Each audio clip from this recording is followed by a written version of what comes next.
All right, what's up, everybody? Happy Monday. Put those two words together. A lot happened over the weekend, and I'm going to start with some Ukraine stuff. Got some recent strikes this morning, and good news on that front, obviously. Crazy story about Tulsi Gabbard. SpaceX collapsing completely, screwing over all the, retail investors, all the average people. And then on top of that, we have mortgage rates going up. I mean, double what they were just a few years ago. So a lot to get to. Also, some people to call out, some shit to talk. As always, the great place to be. Hopefully, within the next 10 or 20 minutes, I will get notices that I'm pushing someone's buttons the wrong way, and they'll get a fake report that I'm doing something wrong, like bullying or harassment. That's how I like to roll. So thanks for joining me. And we're going to start off today with the most Russian shit ever. Russians being Russians. Hey there, Terry. So good to see you. Let me just say hi to one of my favorite people here. And I appreciate everybody joining, of course. All right. So here we have it. Okay. This is Russia in a nutshell. Okay. So these guys are in occupied Ukraine. They climb a tree to put a Soviet flag up. And people try to say that the Soviet Union and Russia are different things. No, they're not. Not at all. They're the same shit. That's why they always try to put Soviet flags up. Okay. In areas where we had recently seen people under occupation and where the Russians have been pushed out. You go through the houses. I found East German stuff. I mean, it's crazy stuff from the East German, like literally the East German during the Cold War, like flags, paraphernalia. Fucking weird. And then you had stuff from the, USSR, Soviet Union. They're all about this shit. They want to reestablish the Soviet Empire. That is what their country is. Always imperialism, always genocide. And if Russia is so great, why the fuck do they keep leaving to try and invade other countries? Because Russia sucks. So the story here is this guy, he climbs this tree to put a Soviet flag up. Look what happens.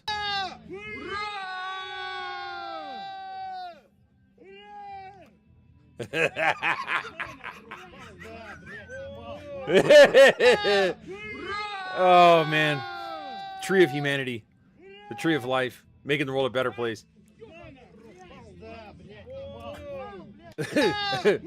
Okay, so we got that. We've also got, here's something, a great riddle of life.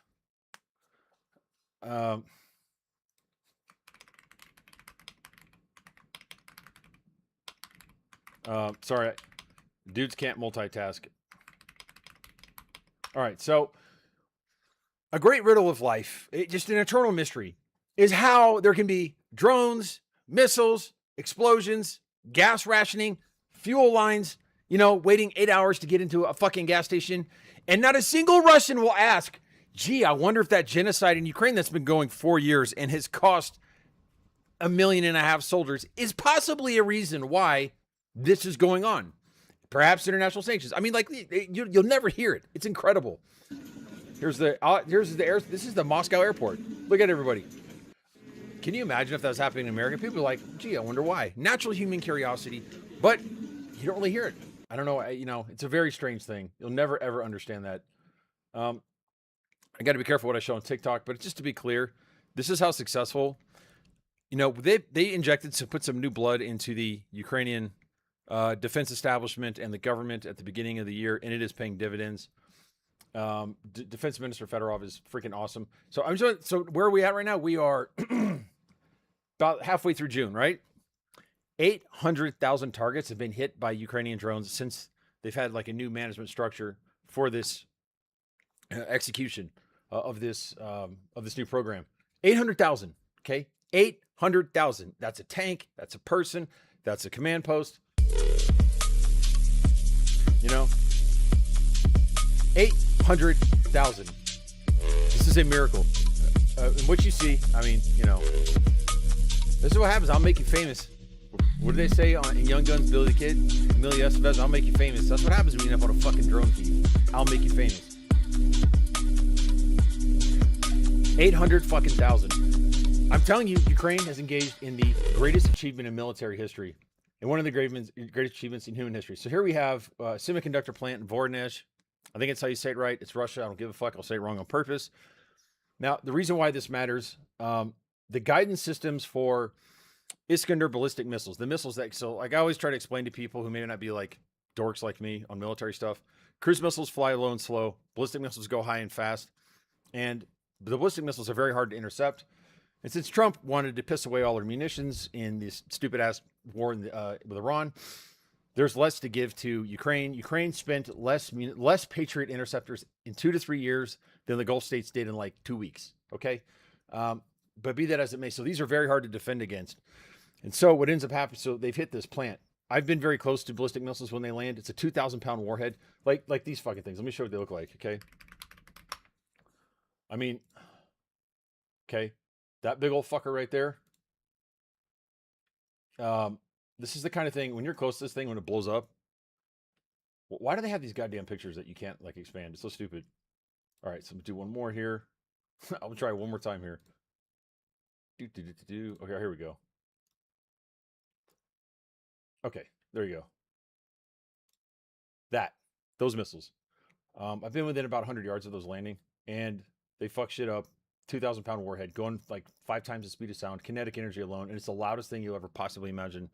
You know, so it's the guidance systems for those.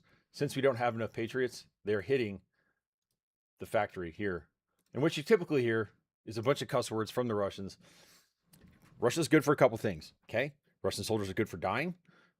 They commit genocide and all kinds of war crimes. They're good at cursing. That's about it. There's no other human endeavor that they're good at. They're fucking human dartboards, rapists, war criminals, and curse words. Like literally, curse words is probably the greatest contribution to human society. Вот, короче, даже просто въебало в том, что нахуй обломала нахуй крышу несколько этажей. So you look at the size of that. That's probably 50 yards wide, 50 yards deep, 50 yards down, and then 50, 60 yards deep. That's a big ass warhead. It's unclear like what that hit. That is some kind of cruise, something with a big warhead, not a drone, obviously. Let's see here. Here's another one. The key thing here is that they hit it during the day. So like the specialist personnel who are going to be at this facility have been taken out, which is awesome. I mean, that was a massive hit. So you can see it looks like there's multiple impacts along the length of the building. We have 5 people killed, dozens wounded. And again, these are people. See, look right here. Look how good this targeting is. So when you look there, you see boom, boom, both ends of the building. And it looks like there's another one in the middle. So that's fucking surgical. I mean, that makes you think it's probably not a Flamingo. That's either the new Rusty Dagger missile that the U.S. has given and manufactured with Ukraine, or maybe Storm Shadows. I have to see how far the distance is. But anyways, whatever. They're fucking gone. Yeah. And also, like, how dumb is Russia not to disperse these electronics and these manufacturing?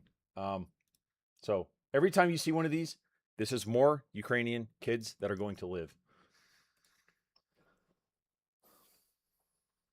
All right, so okay, so that's what's going on in Ukraine. Good stuff. Let's see the Rusty Daggers. Once those come in, because they're going to have so many of those coming in. That was supposedly that's what they claim was used. I don't know. I think the warhead's too big. The Rusty Dagger warhead is too small to cause that kind of a hole, but could be wrong. Rationing fuel in Irkutsk. Now this is in central Russia, the middle of this fucking country. This genocidal dumbass regime with Vladimir Putin, who thought for sure this war would be over in a week or two. Now we're in year 4.5, 1.5 million casualties, and now they're having to ration fuel in the middle of Russia. And it's just wild when you think about it. All right. Let's get to Iran now. Now, this is a little complicated, but it's a fucking disaster. Let's put it this way. First off, let's look at this picture. You know, for some of us, when we look at pictures like this, it says a million things, right? So you've got JD Vance. Okay, first of all, he's literally typing out changes to the agreement. Are you telling me the entire U.S. government doesn't have a paralegal, doesn't have a secretary, doesn't have someone at the State Department? Nobody below the vice president can fucking peck out changes to an agreement, all right? This is not how you run a government. What in the hell is this? This is pathetic, all right? You wouldn't see this, I mean, at a law firm with 10 employees. But this? And then you got, who's that? Jared Kushner. By the way, completely fucking conflicted. Billions of dollars in investments with an interested party, Saudi Arabia. And now, and look who's directing our foreign policy. Look, you've got the Qatari prime minister. I don't know if it's a foreign minister or prime minister. I think it's a foreign minister. This guy, here, hold on. We'll see right here. Oh, it's a prime minister and minister of foreign affairs. It doesn't really fucking matter. It's a totalitarian shithole, petro-fascist dictatorship that imposes Sharia law and hates people who are LGBTQ so they can fuck off all the way home, as far as I'm concerned. All right? Fuck all the Gulf states. All right? So, but here's the thing. The guy on the left represents Qatar. He's pointing out and telling JD Vance what to do. He posted this as some form of symbolism. Think about how humiliating this is for America. Think about Qatar. Think about these Gulf states. If someone is, let's say they have a gay marriage, which in America has to be recognized in all 50 states because it's, full faith and credit, right? Is part of the Constitution that says you have to give full faith and credit, to the judgments and laws of other states. And so something that is constitutionally protected in the United States. If a gay married couple goes over to Qatar and he does what married people do or should be doing a lot, have sex, technically, they can be executed under their laws. And that fucking person and the representation of that hate, that barbarism, and that shit is what is sitting here telling our vice president what to do in the year 2026. Are you fucking kidding me? This is who we are. It's pathetic. And remember, this comes on the heels of Trump coming out and bragging about the Qatari jet, the $400 million bribe, being finished, being updated to an Air Force One standard, meaning it's got the paint, it's got the interior, but more importantly, it's got the nuclear hardening, it's got the ability to control our nuclear arsenal, communications equipment, which is costing like $300 to $500 million, depending on estimates, of taxpayer dollars, and then he's going to take that out. So this is like a fucking corruption circus, and he's bragging about it. That came from Qatar. And just a few days later, Qatar, this discriminatory ass country, is directing the vice president. We seem like Qatar's little bitch at the moment, okay? All right? Special interest, those who bribe, America first, right? But there's something else here. I mean, this is all fucked up in all three different ways. But look, okay, one more thing.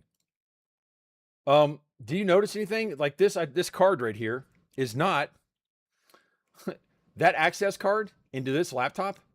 It's not JD Vance's card. When you zoom in, you can see it. So we have a security breach. We have a ridiculous human rights violator, a oil dictatorship that is living in the 1800s, telling our president what to do on the eve of a bribe, while the vice president is sitting there in our fucking broken ass government typing out edits himself. All right. You've got the dipshit in the back, Jared Kushner, completely conflicted out, corrupt as fuck, no security clearance. Who the hell is he? All right. And then you got JD Vance sitting there with a security breach on just fucking on top of everything. It is a round circle clock of fuckery, bullshit, and just utterly pathetic. This entire thing. What a disgrace. What a sham. Okay. You see that? There you go. Look. That's some woman. I don't know who the fuck that is. I know she's not the one typing it out. Can I borrow your access card? What the fuck? What is this? Jesus Christ. Okay, so that's that. This guy. Okay. So let's look at something else about it. So this is dysfunctional as hell when you see this. It's ridiculous. Now, let's go. Yeah, I saw the oil waivers. We'll talk about that in a minute. And so we saw all the stuff in there. But let's look at another aspect of our dysfunctional government. So what you have is one side of the government issuing oil waivers, okay? Claiming, and Trump was just asked, they're not going to be used for terrorism. They're not supposed to be used for anything like that, right? They're, I don't know what maybe they're going to use it for a new museum or some shit. Doubtful. And while you have these waivers being given, at literally 6 days ago, it states this is a State Department letter to Congress. The same State Department that issues the sanction waivers is the same one now saying, and Trump saying it's not going to be used for bad stuff. Iran's oil and petroleum exports are a primary source of revenue for its armed forces, terrorist partners, and proxies. The majority of Iran's oil transactions are conducted by illicit networks. I mean, listen, I think we should sign this deal. I think the war's fucked up. We got back. We're at a place now where it's either a massive land invasion or we reach a shitty deal. That's it.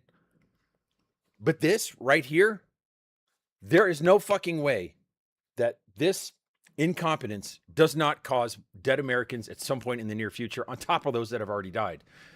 Everything is already in motion behind the scenes. Like, you may not see it up front now, but trust me, the machinery of things failing, falling apart, and dangerous stuff slipping through the cracks is in process, deep into it right now. And on that note, I want you guys to hear a great explanation of how bad. Hey Trina, good to see you. DF25. Thanks everybody for joining me. I appreciate you guys. I want you guys, I want to show you how Iran won this war. There's just a real short explanation. It's Eyes on Geopolitics. It's a great podcast. It's about a minute. And it's fantastic because it just explains, yes, they did economic warfare, but they also beat us militarily in a lot of ways. So let's listen to that real quick. And I bring the fucking heat with when I come on this live. You want to hear people that know what the fuck they're talking about. You want to hear people who are educated, have been in combat, who understand the stuff, who study it relentlessly, all right, and don't have any kind of political bias or anything. Nobody fucking pays me, all right. That's it. I say whatever the hell I want, and nobody's gonna direct me or tell me what to do. This is the legit shit. This is the good stuff. I find it for you, and I bring it. Okay, so here we go. But this brings up an interesting point.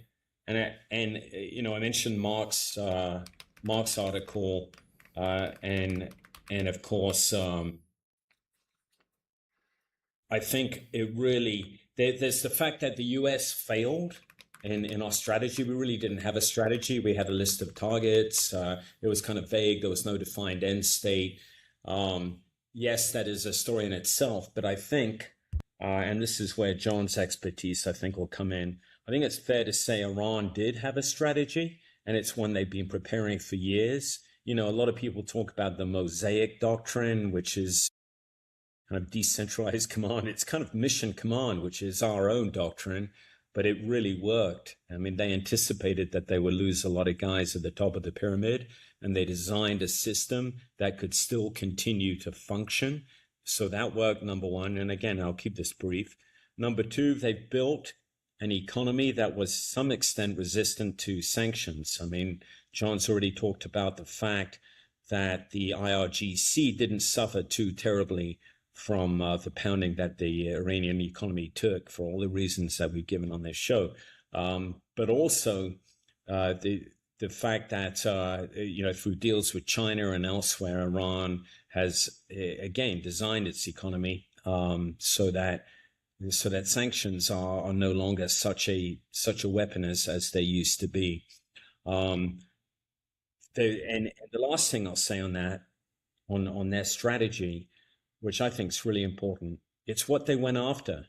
All these firing of missiles and drones, and they had an extensive inventory, but it wasn't random. They went after key targets. They went after they'd identified what makes when U.S. employs air power, what really makes that work, and it is what high density or high demand, low density items it depends on, and that is command and control nodes, right? Especially AWACS aircraft, our tanker fleet, which actually is quite limited and it's aging, and remember our tanker fleet.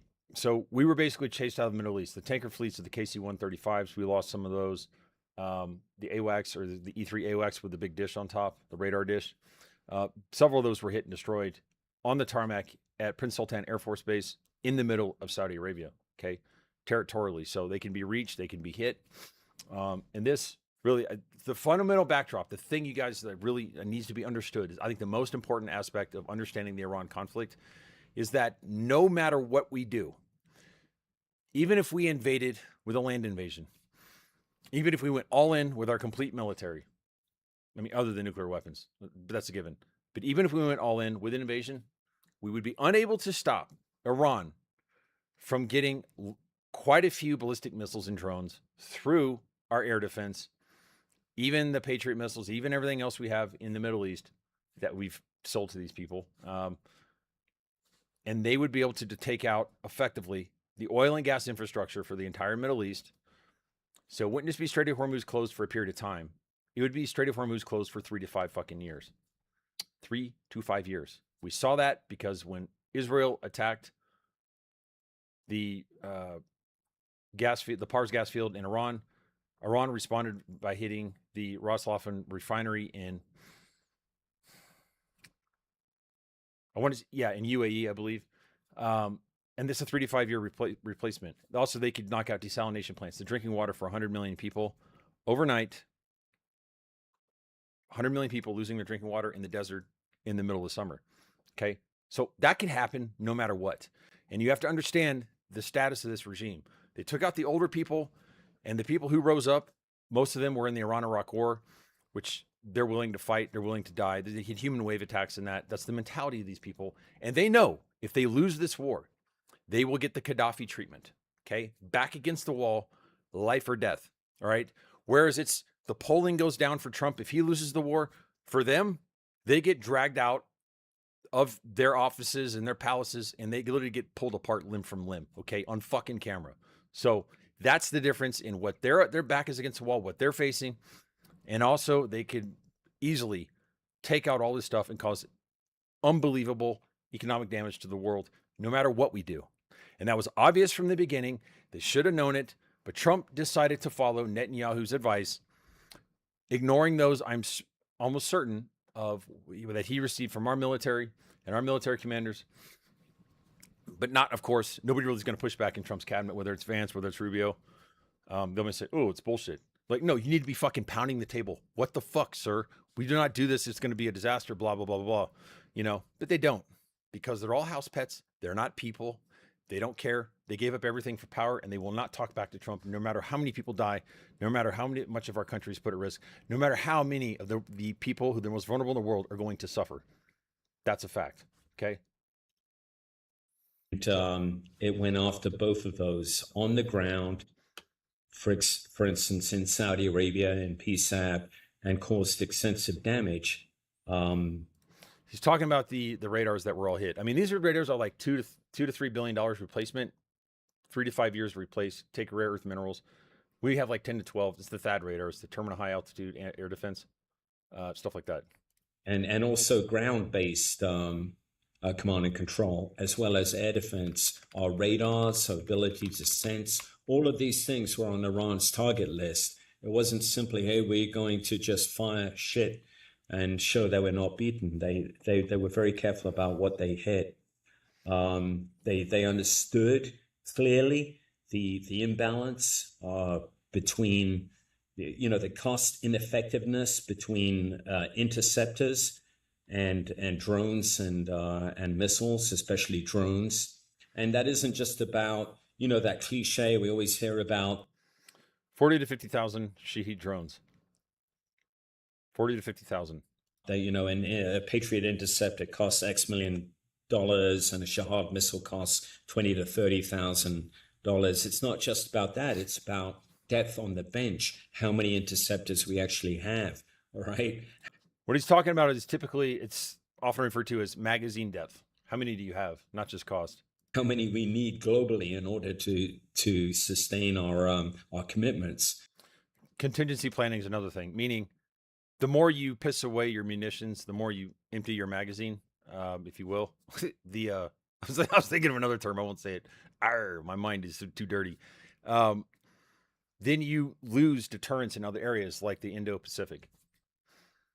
And they understood all that, and they kind of bled us dry. And the last thing was their targeting of Gulf countries. was very carefully, deliberately done. And instead of, yes, it did piss off the Gulf countries, but it also had the effect of driving a wedge between the US and our partners here, because Iran could show that we could not protect them. We had not gone to the effort to build a coalition. And then when it really mattered, you saw UAE and Saudi Arabia saying at key parts of this conflict, no, we're not going to support. And I understand we went through this war, like the decision was made without clearing it with these Gulf allies, the ones who were going to get attacked. Okay. I think these Gulf states, I think we need better allies than that. I mean, to shit on and attack fucking NATO and the EU, which I believe is our first or second largest trading partner in the world, but also like our closest ally. I mean, these are the people that, you know, we went through the Cold War with, that we went with World War II with, in Western Europe. These are the leading, I mean, to me, the EU is the leading democratic example on the entire planet. All right. And I'll fucking fight anybody on that. Okay. Their quality of life, the fact they value individuals over oligarchs, the fact that their life expectancy, all of the health measures, the fact they provide health care for their people, the lack of medical bankruptcies. I mean, everything, right, is better than the United States. It's just a fact. And everybody's happier and they live longer when you look at it that way. And so to attack them over fucking Greenland, which was the entire thing about Greenland was Greenland's like, Trump, you can build whatever base you want. We're the ones who reduced our bases by 90% and then pulled out. All right. And now they wanted to attack. But so to attack NATO and these leading democracies who have had our back and fought with us in deserts, Desert Storm, fought us with the global war on terrorism, lost thousands of people. We're the ones who triggered Article 5 of NATO so they would defend us. And, you know, to attack them in favor of like Israel and Gulf states, you know, these Gulf state theocratic countries whose in many respects are not all that different from Iran, in my opinion, at least with respect to their human rights violations, how they treat people, lack of freedom of speech, things of that nature is really completely insane. And it shows where Trump's priorities are. I believe, I think it was Kuwait, right, that said, no, we're not going to allow our bases to be used for further strikes on Iran. So again, you know, this MOU is kind of I think a natural follow-on. Right. Shitty planning, shit in, shit out. Common theme, right? Let's hear like Mark Polymeropoulos. This guy who's, you know, was a victim of Havana syndrome, really sharp. Love listening to this guy riff. CIA, former CIA officer. Spent a lot of time in the Middle East. Which you guys were referring to. I think the title was The Art of a Bad Deal. I co-wrote it with Sam Warby. But it's the idea of putting a carrot forward deal. And it's exactly what you're talking about, Jonathan. Like, so I guess, first of all, the wisdom of that is kind of beyond me. We're actually putting carrots forward. J.D. Vance, in a press interview, basically came out and said, we're not doing that. And I think he's lying. I mean, you know, of course, the press never challenges him on anything, because everything I talked to, all the oil analysts, everything, they said that Iran is going to get between the ability to sell oil and which is the waivers, as well as some relief of some type of assets, it could be 6 to 20 billion right off the bat. JD Vance is saying it's not going to happen, but so, you know, first of all, where's the truth on that? It looks like it actually is going to happen. But again, the idea of putting carrots forward first just doesn't make any sense, and it shows how desperate the United States is. And I think that is certainly problematic. The other piece I would add, and you know, I'm the, you know, maybe Mick is too, and who knows, the kind of the resident Israel whisperer. But it's the notion of, look, I don't care if you like Bibi Netanyahu or not, but the idea of linking this to Lebanon, the U.S. allowing this, is insane. You know, I live in Northern Virginia. Right across the way is D.C.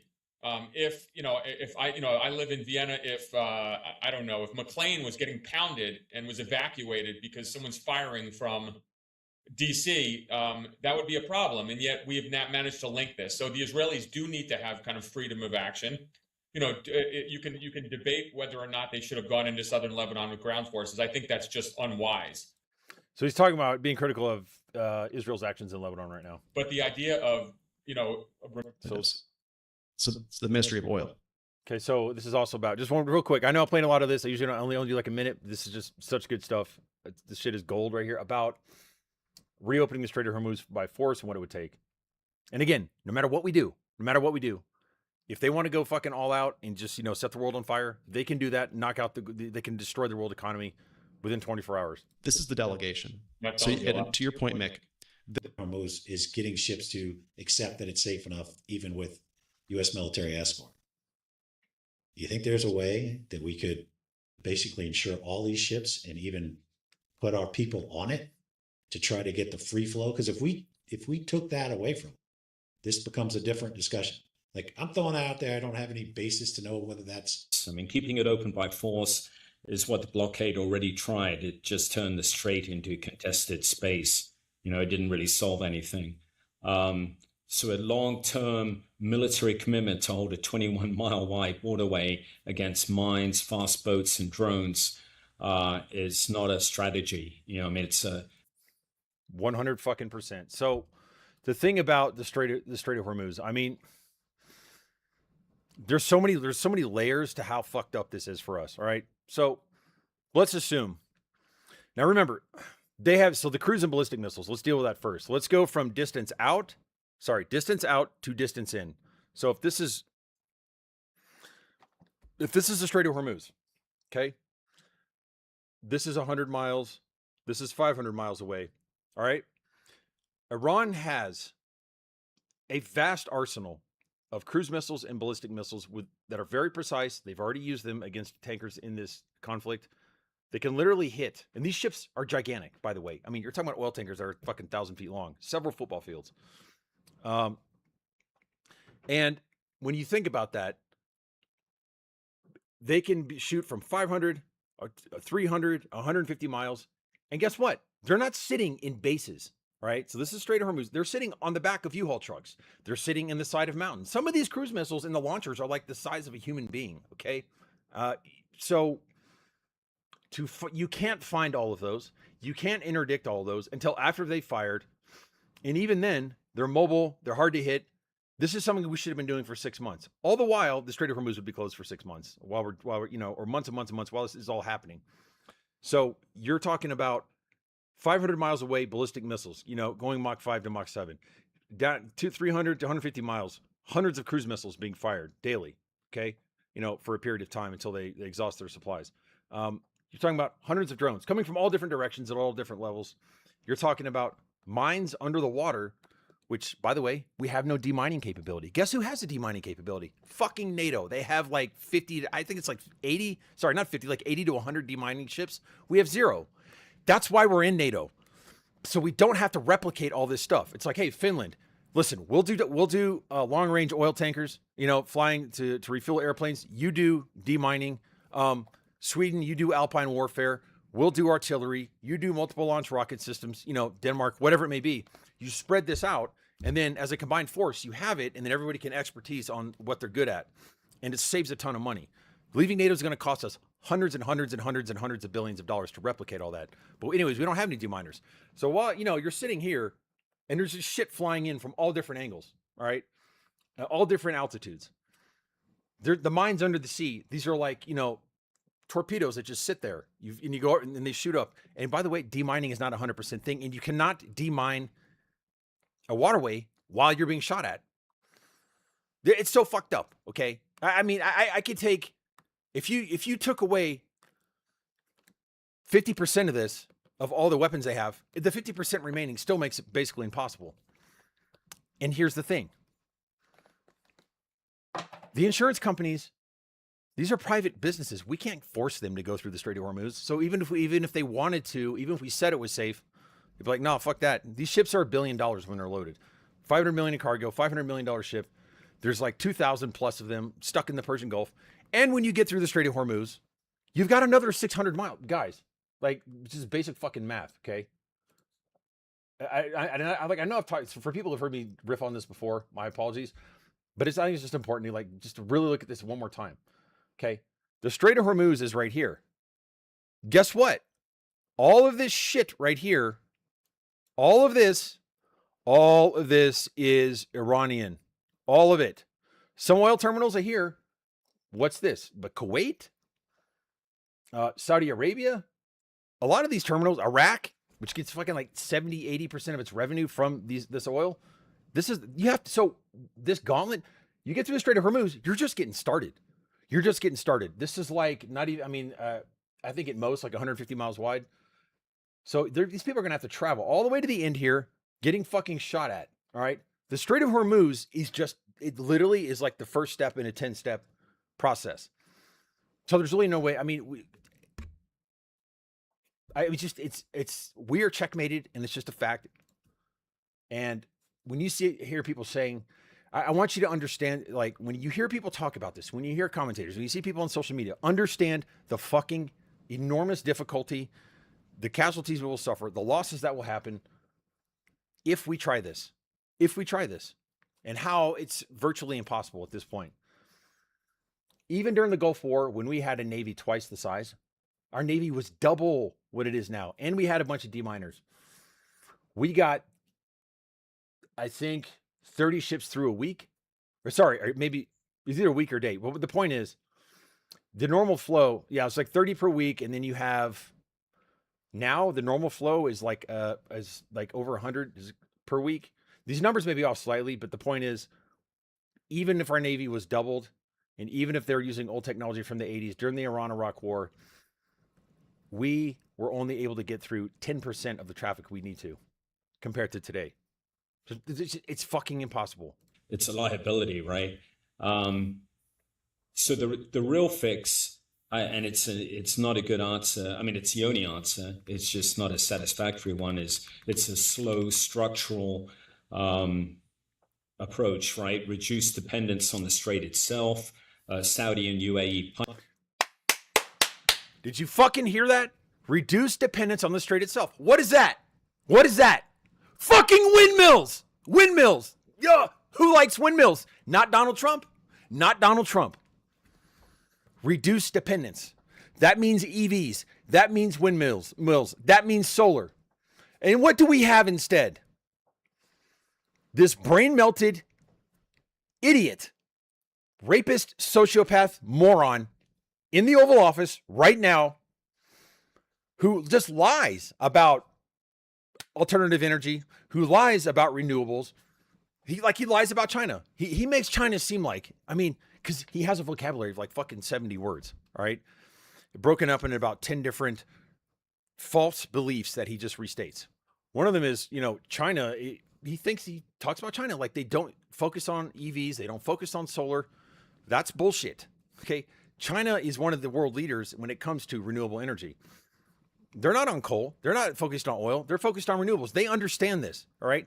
Because for all their faults, being a communist country, being one that's, deprived of human rights, that's committing a genocide against the Uyghur Muslims, the one thing that their government does, because they push their people and grind their people and they don't have individual rights there, is they focus on what matters and they don't fuck around, all right?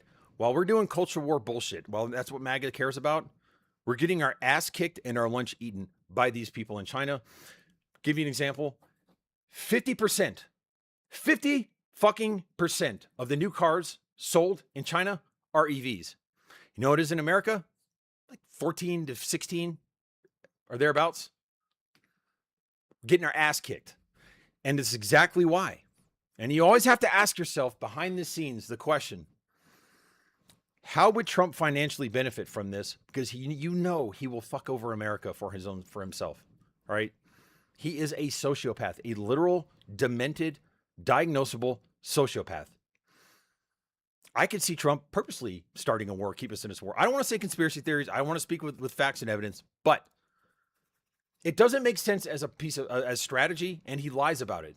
And with normal people, when someone does something that's destructive for their business, their company, their family, or their country, what they're supposed to care about and focus on, and they lie about it, typically we would say, well, gee, he's up to something else. That's the logical deduction we would make in our brain. for some reason, Trump gets off the hook by the media and like the collective consciousness. I'm here to tell you, like, just apply the same rules to him as you would by everybody else. Oil and our dependence on it has been a national security issue for decades and decades and decades. And here we are, and fucking here we are again. What the fuck? We're paying $1 billion for a French company to remove its windmill project on the eastern seaboard. And Americans are dying. There's children who will never see their fathers or their mothers walk through that door. There are children they'll never see their fathers or their mothers show up at their wedding or their high school graduation. And yes, that is like, as soldiers, we make that, you make that understanding and conclusion. You get that. That's part of the deal. But you assume your leaders are not completely evil and they're not acting totally in bad faith for themselves and won't just kill you, for some stupid shit to benefit them or some fucking oil dictatorship in the Middle East. Pipelines already bypass. They're already working on bypassing the straits with exporting their oil.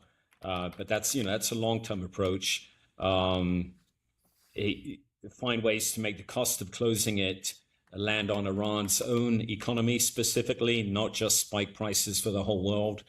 Right now, the threat works precisely because the pain is global and diffuse. It's not concentrated on Tehran, so we can find a way to do that. Hormuz isn't a problem you can solve, and it's a fact of geography, and Iran will always be able to already bypass. Let's hear that again.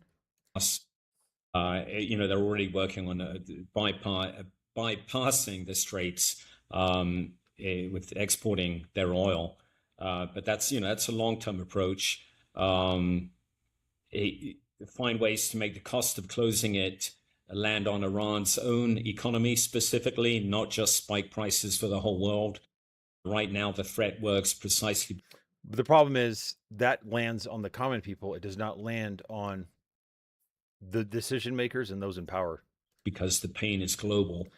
This is another fact of life that we should have understood and incorporated into our analysis, our thinking, and our planning, and not gone into this war. And that is, when you face an enemy that doesn't give a fuck about the suffering of its people, coercive bombing doesn't work. Blockades don't work. They're like, they just killed, 20, 30, 40, the estimates vary, 1,000 protesters. Do you think if they're willing to mass murder their people, that this regime gives a shit if they have a bad economy for them? Because they'll always have access to the banking system and will have workarounds. So, it is, again, when you're fighting against people who are evil and you say that, the same justifications they use to say they are a terrorist regime are the same things, are the same facts that make fighting them so much more difficult and introduce so many more complications. And diffuse. It's not concentrated on Tehran, so we can find a way to do that. So what he says right here, I wanted to repeat this again. Hormuz is not a problem that can be solved. Hormuz isn't a problem you can solve, and it's a fact of geography, and Iran will always be able to lean on it. The real progress is making that leverage work less by finding ways around it and also directing some of that pain back onto Tehran. So it can't be solved by the military, which of course pains me to say. And while I'm here, and I know Dee's about to shut us down, he's got to go on to more important things. No, I'm loving this. But Mark and Mick have both kind of brought up the point that we need guys who really know what the goals are and how to negotiate. And we talked about And what do we have? Do we have guys that know what they're talking about and know how to negotiate? No, we have this fucking bullshit. Okay. We have the vice president of the United States pecking away on a keyboard with someone else's goddamn ID badge. What the fuck?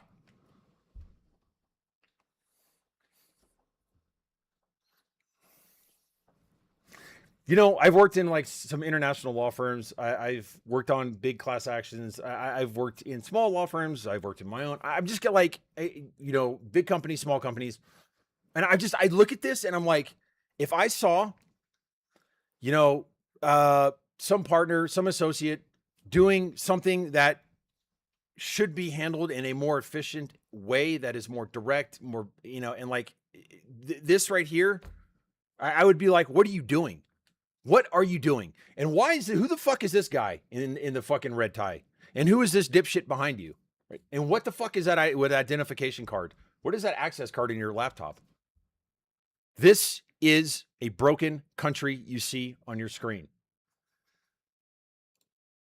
And this person.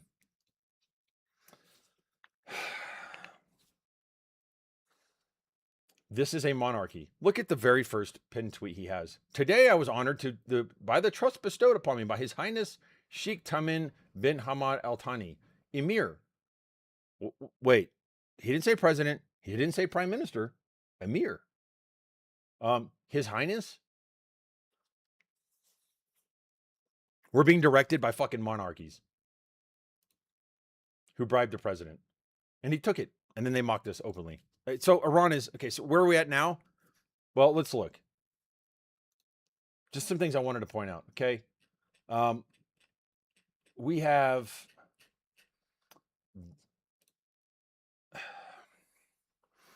Marco Rubio is going to the Middle East to cement Iran framework. This is a cleanup on aisle 5, as said in the tweet.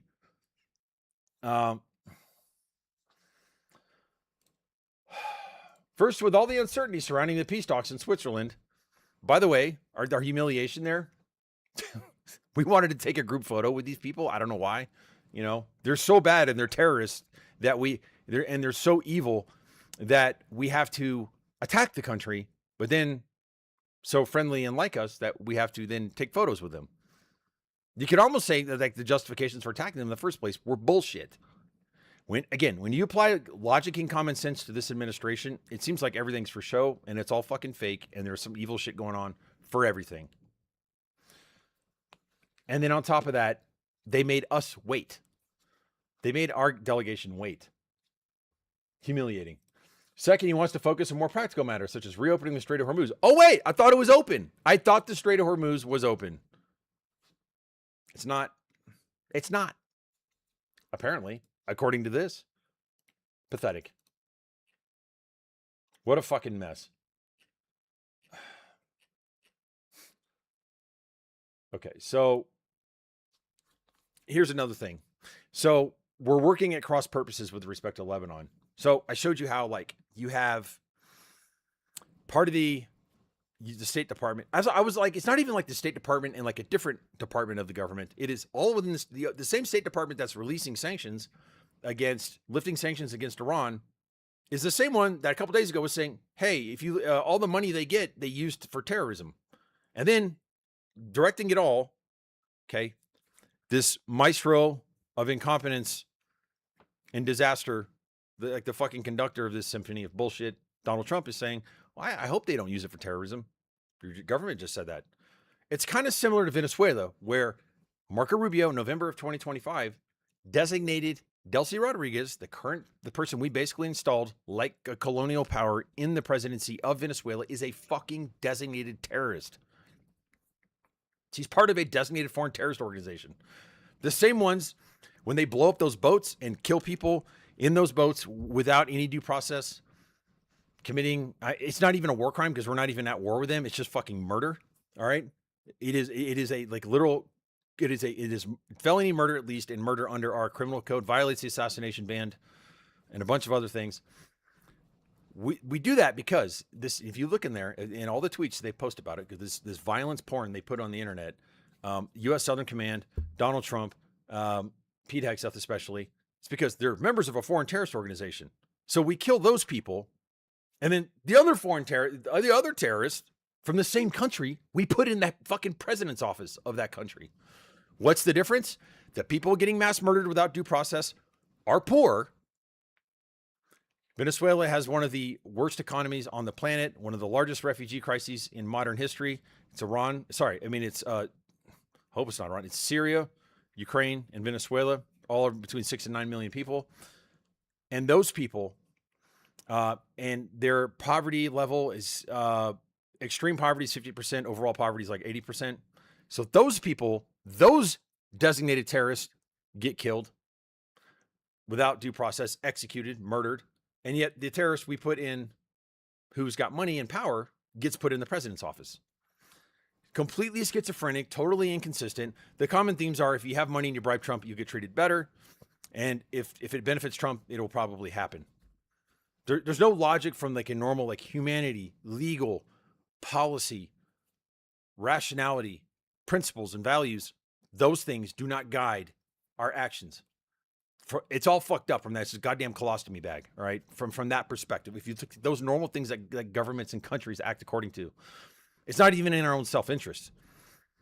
It's all about what can make Trump money, what is transactional, what can he, fit into, shoehorn into something that looks like some kind of real estate deal that benefits him and soothe his toddler-like ego.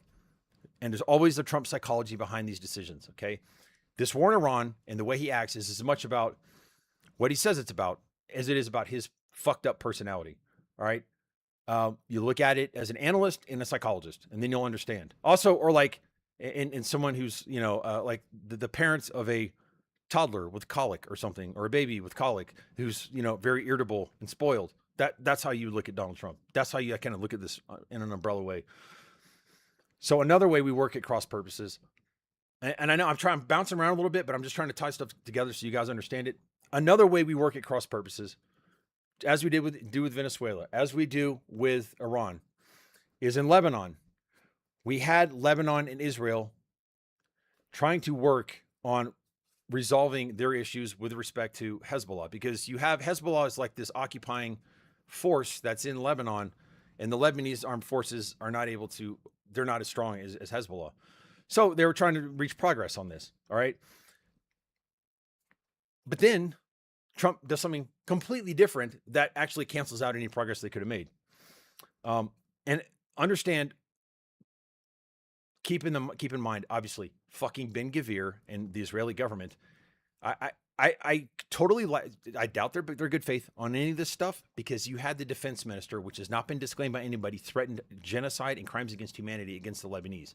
So I understand that as I talk about this.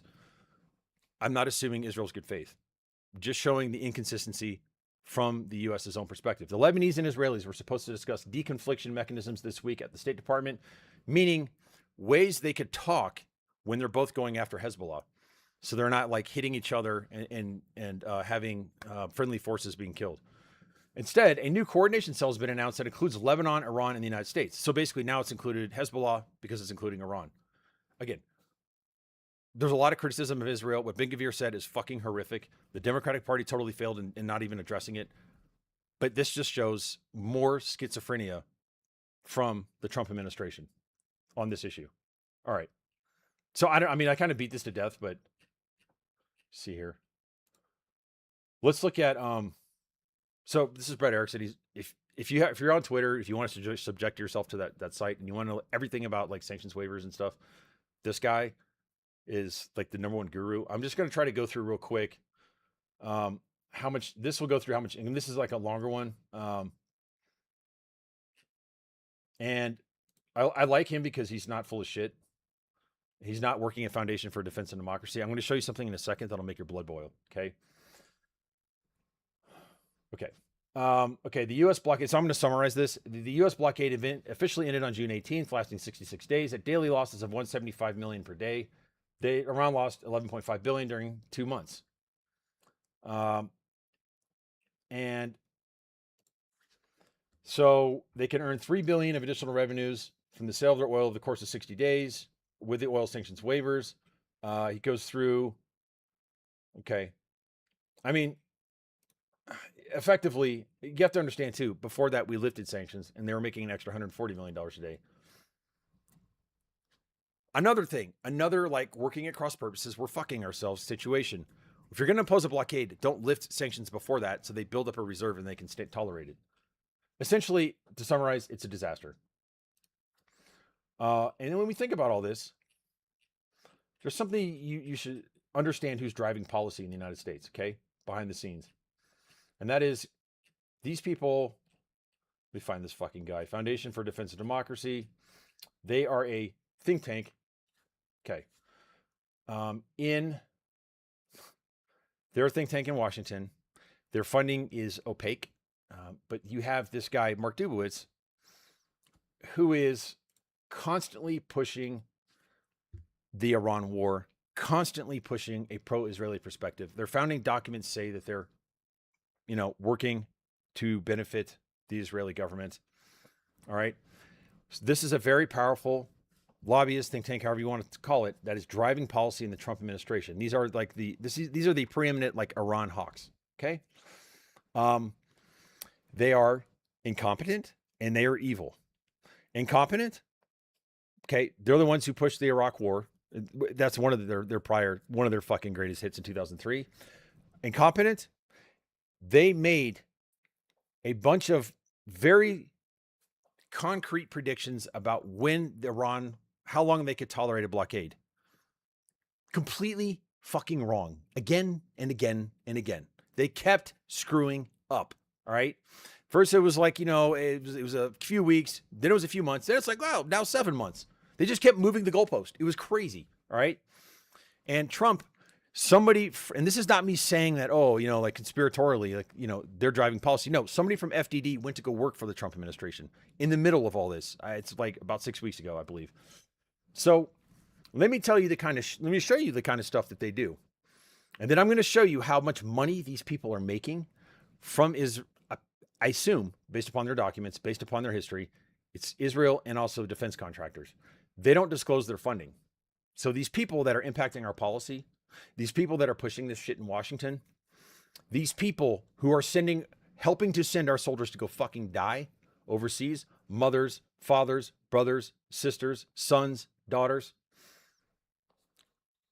we have no idea who's paying them. Now, how the hell is that democratic?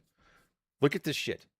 Looks like the axis of resistance has been recapitalized. He's talking about Iran, courtesy of a general license from the U.S. Treasury Department, meaning the lifting of sanctions. Look at the next sentence, because this is the disingenuous bullshit this guy pushes constantly. Wait until President Trump discovers the implications of what just happened. Excuse me? What he's saying is Trump is totally unaware that Iran had its sanctions lifted and they're going to get money, despite the fact Trump saying that he's aware of that. He was just asked, like literally, like right after this was posted, okay, what are they going to do with that money? Well, I hope they don't use it for something bad. So you need to understand, FDD, Foundation for Defense of Democracy, these people, this is anti-democratic, it's fucking evil, and it's one of the things we have to stop. And there's one of the sets of people we have to hold accountable. These people need to be cut out of the government. They should not be able to advise. They should not be able to post on social media about this kind of stuff when they're getting paid and they don't disclose their funding. And let me show you how much money is he making? Well, let's look at this. Let's look at how much money he's making and these people are making. Okay. So look, that's Mark Dubowitz on the right. As far as I'm aware, this guy did not serve in the infantry. As far as I'm aware, I don't know that he has any family currently in the military. Point is, the guy who's going to put other people on the beaches of Iran, look at this shit. When two Iran junkies end up in adjacent suites at a World Cup match, always fun catching up with my friend. Okay, so what you have on the left is someone who's pro-Iran, but is this somebody who reflects the will of the Iranian people, of the great suffering masses? Is this someone who is a pro-democracy?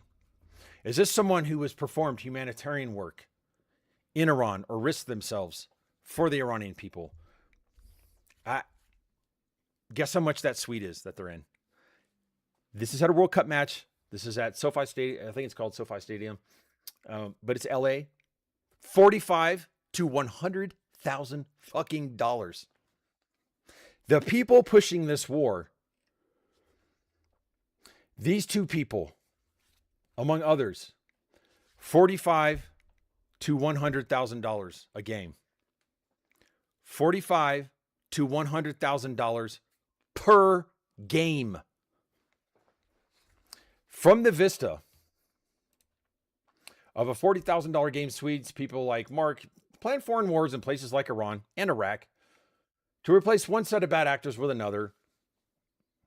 What, taking out the IRGC to put back in oligarchy. Listen, the Reza Pahlavi, the people, the monarchists, meaning people who wanted to reinstall the Shah, who we fucking put in like morons in the 1950s in Operation Ajax. The reason, by the way, just to be clear, the reason why we have this plan is because of people like Mark, who favor coups, who favor military action, who favor interfering in the democratic affairs of other countries, and who have been wrong time and time again. I wish I could be fucking wrong all the time about the core items that I think, the things I talk about, and still afford $40,000, $50,000, $100,000 suites per game at a World Cup match. I wish I could be, what job is that? What job is that? That I could be as catastrophically wrong about this war, about the Iraq war in 2003, and still get paid like this. Millions and millions, millions and millions. And also, is that capitalism? Do we have that in this country? I thought capitalism, Republicans, equated it with meritocracy. Doesn't seem very meritorious to me that the people who fuck up constantly can afford $40,000 tickets. And this dovetails in. We look at Iran, we look at Venezuela, we look in Cuba, right? How's that democracy playing out? Let's just put this up, okay? While there are hundreds, if not thousands, well, definitely thousands of Iranian civilians, 180 girls, school children, girls at a school, while there are hundreds of U.S. servicemen wounded, some with TBIs and permanent injuries, some who've lost limbs, while there are, I believe we're up to now 16 dead American soldiers. It could be higher than that. We think about Venezuela. Where's the democracy there? How's that plan going? It's all about Trump. Guess where he's laundering the oil money through? Qatar. This is fucking bullshit. These people, and you look at Cuba, you can see the writing on the wall, the recent Supreme Court case, the people who are trying to make claims with the Trump government regarding Cuba. They want to replace one set of bad actors with another, meaning they want to replace the Castroist regime down there. But who's going to take it over? What comes next? Do they have a plan? Do they have a performance-based, open bidding process for who will get to, run the electric company, who will be able to run the water treatment, who will be able to build the highways? Is there any talk of that? Nope. Do you see Cuban people in any way reflected or represented in these discussions? No. Who does Trump meet with when he's talking about taking over another country? Oil executives, people in power, oligarchs. When he goes to China, who does he take? Experts on human rights? Experts on what is good for the world economy? Experts on foreign policy? Nope. He takes fucking oligarchs. Musk, the others. You see a theme here? What existed before Castro was America, while it militarily occupied that country in Cuba, installing America to control almost everything in that country under the fucking combat boots and bayonets of American military forces. And same thing in Venezuela, force of arms. Have they opened the prisons? Have they let out the people who have been victimized? Have they recognized the results of multiple elections in that country? No, they have not. You had Trump go like this. Delcy Rodriguez, I'll put her in. Maria Corina Machado, the people don't like her. Apparently he's a fucking king. He just decided the election like that. Out of jealousy, out of ego. What do you think is going to happen with Iran? Does this woman on the left, does this fucker on the right represent the Iranian people, the poor suffering masses? Do they? Nope. You know, the one place, the one country that is fighting for its future, where the common man and woman is actually represented? Ukraine.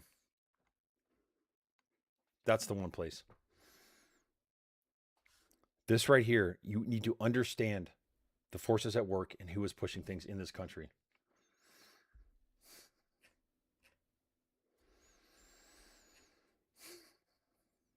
I mean, it's fucking insane. All right, I'm just gonna make sure I'm staying on task here. Okay, so we should probably just get into this Tulsi Gabbard thing. This is completely fucking crazy. If you haven't heard this Tulsi Gabbard story, we literally had, and I did a whole long thread on it here. Okay, so I'm going to go to the Washington Post story, but Tulsi Gabbard grew up in a cult, a guy named Chris Butler. And when I say cult, that's what people who've left have said. It has the same degree of, like, financial control, pressure, saying who you can and can't talk to. And they now have 25,000 pages of documents showing that everything Tulsi Gabbard has ever said, every piece of legislation basically she's introduced, all of her major policy positions, including trying to keep the U.S. out of Syria, which contributed to unspeakable suffering for the Syrian people, which allowed the Russians to come in and fucking flatten cities. So when you look at Aleppo, it looks like Mariupol, it looks like Bakhmut. That was all directly dictated to this fucking mannequin, to this, like a ventriloquist, by this cult leader. This cult leader wrote memos to Tulsi Gabbard across her career, and then she went out and executed it on his behalf. And this is a person who had a security clearance. This is a person who was the director of national intelligence. I mean, it's unfucking believable. All right, so let me see here. Let's go to the Washington Post article because this is insane. All right, and also, by the way, the fact of the matter is, you have someone here. You apparently you have to eat the guy's fucking toenails to be in this cult, on some level. All right, I don't know the depths of that, but the toenail eating is definitely is a part of it. I've read that in multiple credible sources. But let's go and look through. A congresswoman, someone who's anti-Ukraine, someone who's anti-Syria, anti-democracy, pro-Putin. And remember, on her last day at the DNI, she released this biolabs bullshit conspiracy theory, which it is like the evidence she relied upon said this is Russian disinformation at the top. That's how dumb these people are. And she did that because she was desperate to try to not talk about what we have here in this story, because she probably knew this was coming out. Well, she did know. And this author, John Swain, he worked on this for like a year plus. Okay.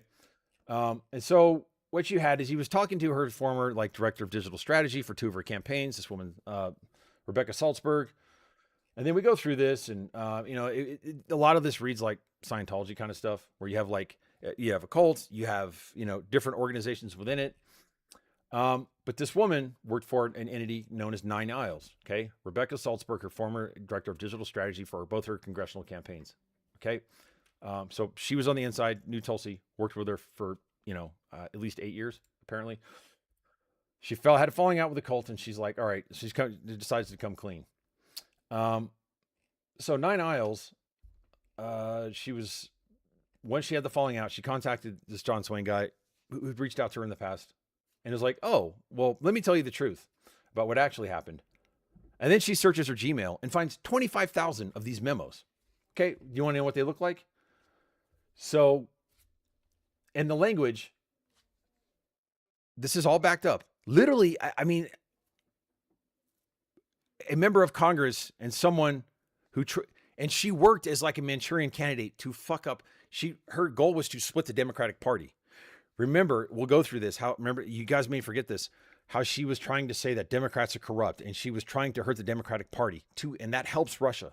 That's all part of this plan.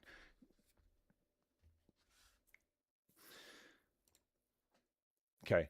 It said they had dozens of attached memos appeared to document directives and advice for Gabbard from her time in Congress. Some contained instructions on what legislation she should propose, which magically, guess what, she did. Which policy she should embrace and how she should conduct herself on television. They had an air of authority. A memo about a proposal to partition war-torn Iraq into 3 states quoted an unnamed person as saying it was time for TG to come up with this idea, Tulsi Gabbard. Some of the language is harshly critical, and this sounds exactly like a cult leader. One memo I found from January 2015 contained a comment and a bad assessment of Gabbard about an assessment of a statement Gabbard was about to give in response to Barack Obama's annual, State of the Union address. In the first place, quote, in the first place, nobody gives a shit what you think about the State of the Union speech unless you're going to say something of interest. The memo quoted someone as saying, you're not even trying, you're becoming intellectually lazy. Total manipulation. Call her chicken shit, mealy mouth for comments on her proposal. I think she's a traitor. That's what I would call her names for, but okay, so look at this memo. And you're like, okay, well, what are you talking about? Like, really, this sounds like a conspiracy theory. Nope. There it is. 25,000 pages of this shit. I mean, like, this stuff, let me just make this bigger so you guys can see this, how crazy this is. Commenting on the State of the Union speech press release, January 20th, 2015. And it goes through. It's got boom, boom, boom. Just bullet point after bullet point after bullet point. Put out a picture in a short statement. I mean, this is like puppet, like a guy with a, hand up the ass of the puppet, and Tulsi Gabbard's like telling her what to say. Fucking crazy. Why are you sticking your nose in there? It's just words. You don't want to keep doing this. The more you do politician type things, the more you're seen as just another politician. It's like talking down to this woman like she's a child. And it goes through, talks about banking reform, economy and Islamic extremism on 2 points to bring up. Raising taxes on 1%. I mean, like, this is very specific stuff. And then she ended up doing all of this stuff, okay? And let me look at this. I mean, this is just one. Again, 25,000 pages of this stuff, all right? So, do you think I'm making this up? Okay. Well, let's look at an actual fucking tweet she posted, all right? This is crazy. Go down. Oh, wait, hold on. Let me see. It might be. Okay. This is Tulsi Gabbard being told by this fucking cult leader. And it's not just the cult leader. Obviously, the rational explanation as to why he cares so much about U.S. policy towards Ukraine or or towards, more importantly, Syria is because he's in, the Russia's pocket. I mean, that's the only way to really look at this rationally. Why would a cult leader in Hawaii care about Syria and do things that all benefit Russia? Okay. Because obviously we know whose pocket he's in, who he's representing. Okay. So, all right. So this talks about how this tweet came out. This is crazy. Butler had expressed similar skepticism of national security establishment as I was reading 7,000 pages that a former member had shared with me. Butler claimed the CIA and other spy agencies had bugged his family home, And then reading over the documents, I found one more on Syria, including a directive that was sent to Gabbard's personal email accounts in 2019. This Hohen person is just a go-between between Butler and Gabbard. Look at this. Quote, important to do, must tweet around 9 a.m., close quote, said the subject line. That's the email. It contained a pre-written tweet with a link to a video on the plight of Kurdish fighters in the city of Kobane, which was under siege by the Islamic State. Every word of the tweet language is approved. She added later that Gabbard should tag senior Obama administration officials in a follow-up post. We'd like them to see the video. He'd like them to see the video, Butler. Okay. So you have an email from Butler to her, to Gabbard, saying, tweet this at 9 a.m. And she fucking did it. You have someone behind the scenes directing a congressperson's views and instructions and directives and viewpoints on a specific U.S. military tactic in an ongoing conflict. Who even controls this country? I mean, this is crazy. She tweeted it. Okay. This gets weirder and weirder, right? So we've got the memos. We've got our policy positions. So these memos match up to her policy positions and even legislation she's introduced. We got specifically telling her to post something, not about like a parking lot, not about building a new highway, but about who to fucking bomb and when. All right. That is very scary. But it gets even weirder. Like I said,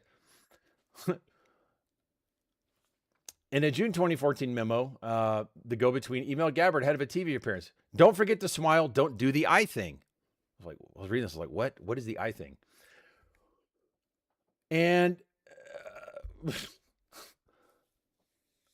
on YouTube, I found a clip of Gabbard on CNN the following day. So it says, don't do the eye thing on CNN. Don't do the eye thing. And then on the next day, she was on CNN. At several points, she's like doing this with her eyes, like making them unnaturally big. Like, what the fuck, dude? Well, from what I saw, she's doing the fucking eye thing again. An unnamed speaker told her, according to a transcript, she's still doing the eye thing. The communications were among many memos that reflected concern about Gabbard's media performances or guidance about what she should say during them at a time when she was just beginning to gain a national reputation. They coincided with memos documenting advice on how she might run for president in 2016.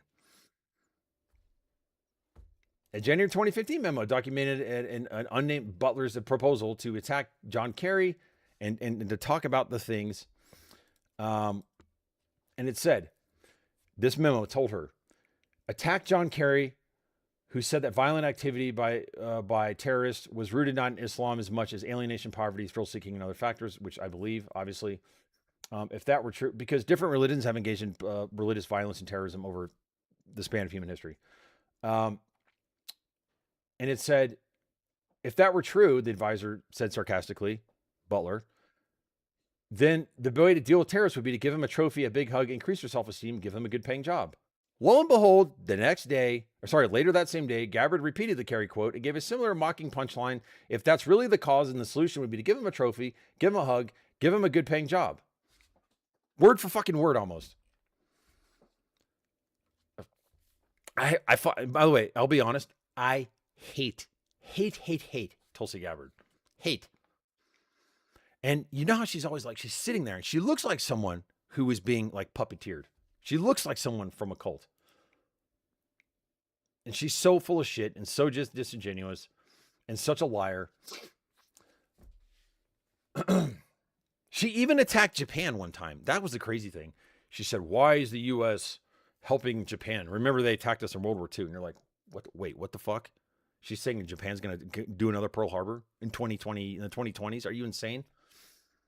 And like these things like come out of left field. They're really weird and they only serve our enemy's interest. Well, here you go. With a Post colleague, Aaron Schaefer, I compared Gabbard's remarks in 32 TV interviews between 2014 and 2016 with the talking points memos intended for them. So you put the memos up about the talking points from Butler, and on the other side, they compared. So the memos on one side and the 32 TV interviews. On 24 occasions, Gabbard used language in the memos almost verbatim. In 8 other instances, Gabbard used different words but promoted the same ideas. The director of national intelligence, a member of the U.S. Armed Forces with security clearance, a fucking 2-term congresswoman, and one of the people with the biggest national profiles in politics, literally being told pretty much word for word for years and years and years what to say, what to do, what positions to take, what legislation to introduce by toenail sandwich cult leader fuckface. Pardon my language.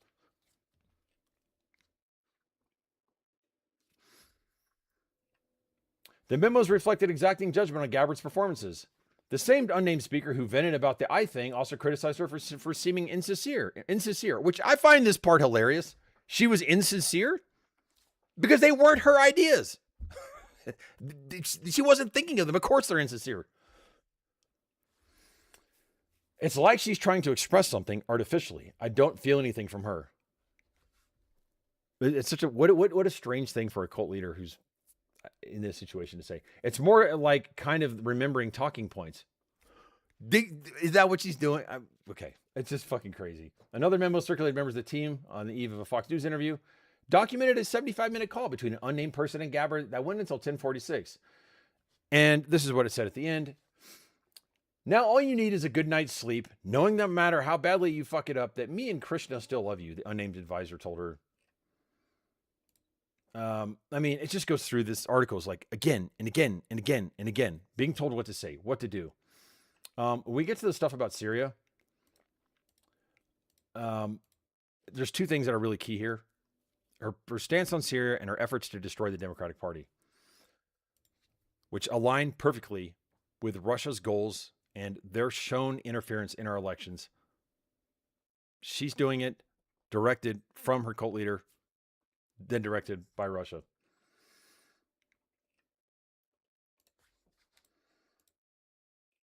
Okay, hold on one second here. And then Bernie Sanders fucked up too.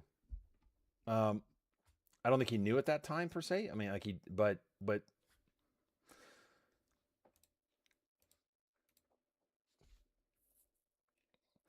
after Trump won in November 20, this is when it starts to evolve and fall apart. After Trump won in November 2016, Gabbard shocked Democrats by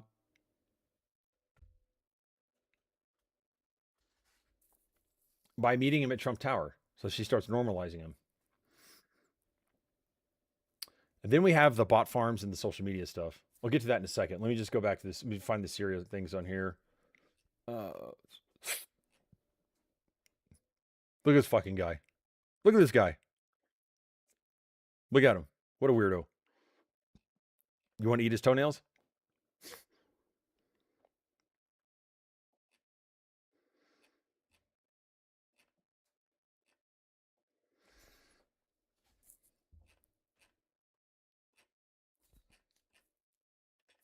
Hold on a second. Okay.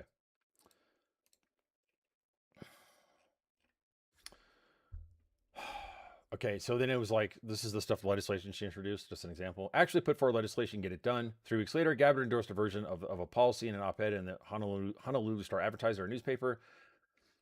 And soon after she was published, she got emailed. He was pissed that she didn't say they should get private care without pre-approval. I mean, like, this guy's telling her specifically what to put in the legislation. And one of them, this is one of the craziest parts. I mean, they're all crazy. The memo's covered a dizzying range of matters. I found a 173-page dossier from 2014. 173 pages this guy's typing out, okay? I mean, how long did this fucking weirdo spend on that? It compiled advice for Gabbard on dozens of topics, from taxes to the disappearance of Malaysia Airlines Flight 370 and more. It was peppered with imperatives. Start introducing bills. Need to get on it, hit hard. Stop being weak. Syria was the subject of many of the memos. Okay, we know what the Syrian people went through. One of the largest. I mean, and here's the thing too. It had such a huge effect on European politics. It gave the failure of the United States to help the Syrian people earlier on caused the refugee migration out of Syria, 7+ million people, which caused there to be a lot of immigrants in Europe. And that gave fodder for the right-wing political movements that are also pro-Russia. Second and third order effects, sometimes doing nothing militarily is just as bad as doing something when you should. So, okay. And this to me is so fucking sickening. And everybody carrying water for her today, from pieces of shit like Roger Stone, traitors, all of them.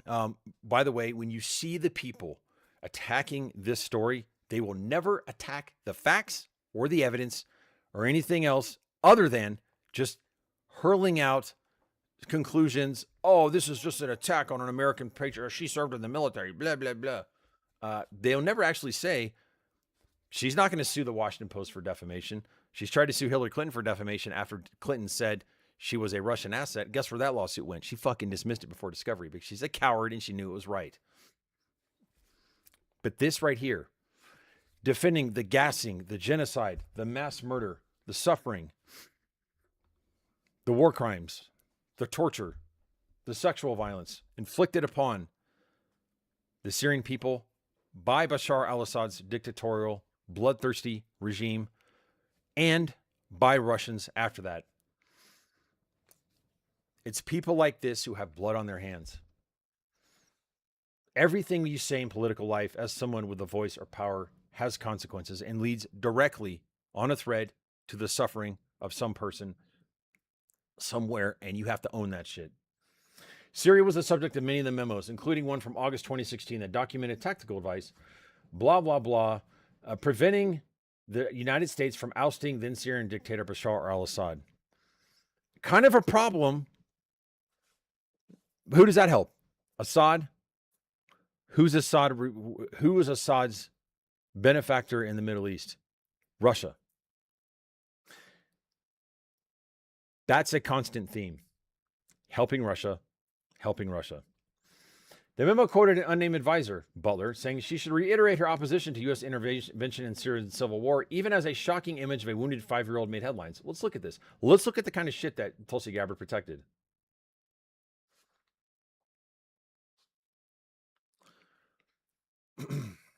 Look at this.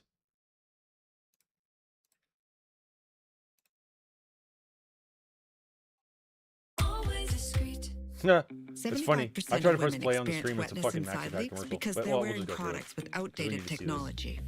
New Maxi Protect by Always Discreet is different. Oh my God, it's what a designed to weird commercial. rapidly absorb full bladder loss. Always discreet. Look at how Look at my fast it MaxiPad. absorbs It's like a in front of whole like 50 bottle. people. Okay, that's The enough weight- of that.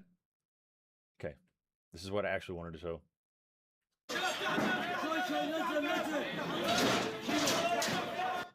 This is what Tulsi Gabbard and toenail sandwich dickhead cult leader, who, by the way, somebody needs to confront him in person on tape with a what the fuck. He needs to answer questions under oath. He needs to be investigated. So does everybody in his damn cult. Ready?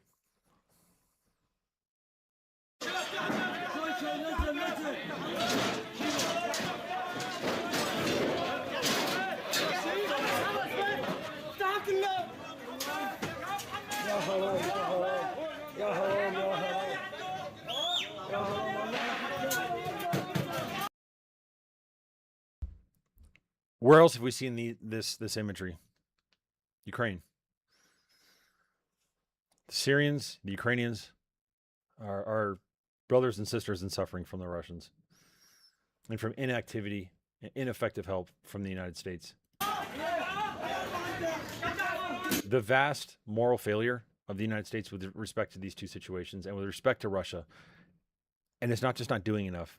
With the Havana Syndrome attacks, the sonic warfare attacks against our leading intelligence and diplomatic personnel, we literally said with Havana Syndrome that these people, these patriots who like risk their lives for our country, that, oh, they're lying and they're just trying to steal benefit money from the U.S. government. We did that. When I say we, the U.S. government, to protect Russia. We lied about our own people to protect Russia.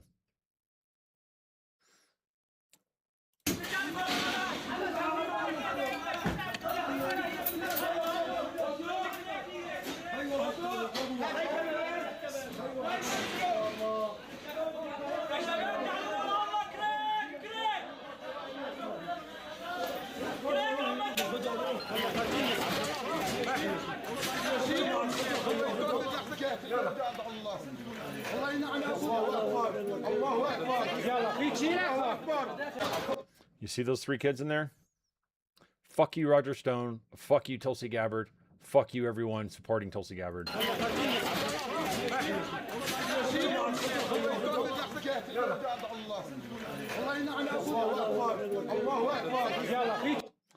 Three kids.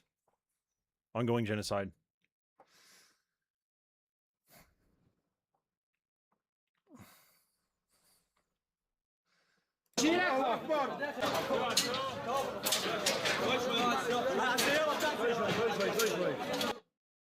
Civilians, these are known as non-combatants.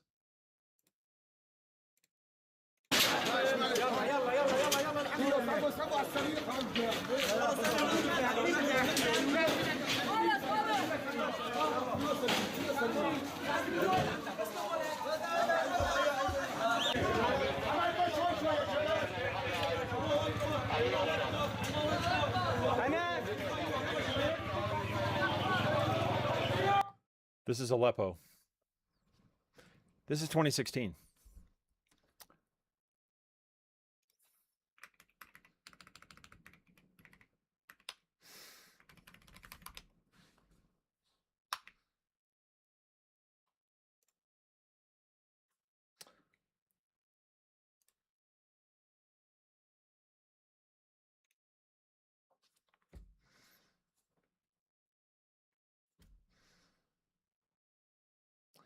This is Aleppo after our government listened to people like Tulsi Gabbard. Let's see some more pictures.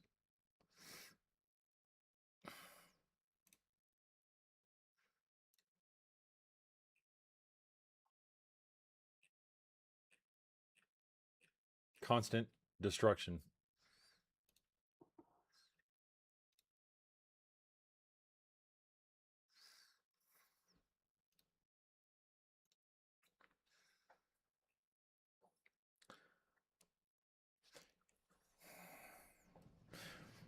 The person behind saying, yes, that's good for the world. Yes, let's do that. Yes, let's protect those engaging in this, has never had to answer for being a part of it.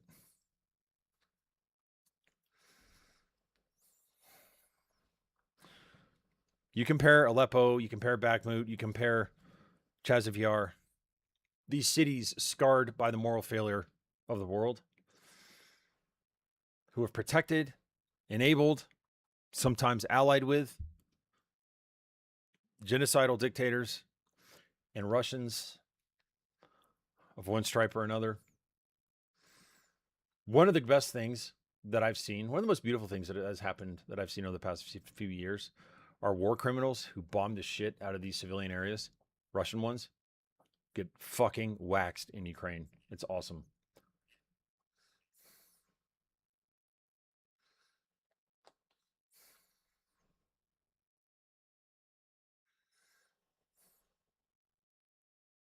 One morning in mid-December, a group of soldiers banged on the door of a house in eastern Aleppo. This is called Aleppo after the fall. A male voice responded from inside. "Who are you?" A soldier answered. "We're the Syrian Arab army. It's okay. You can come out. They're all gone." Meaning Assad's forces and the Russians. The door opened. A middle-aged man appeared. He had a gaunt, distinguished face, but his clothes were threadbare and his teeth looked brown and rotten. At the soldier's encouragement, he stepped hesitantly forward into the street.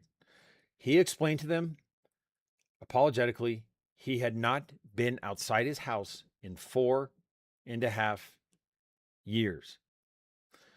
He gazed around for a moment as if baffled, his eyes filling with tears. The regime of President Bashar al-Assad had just recaptured the city after a bombing and urban warfare that had made Aleppo look like a byword for savagery.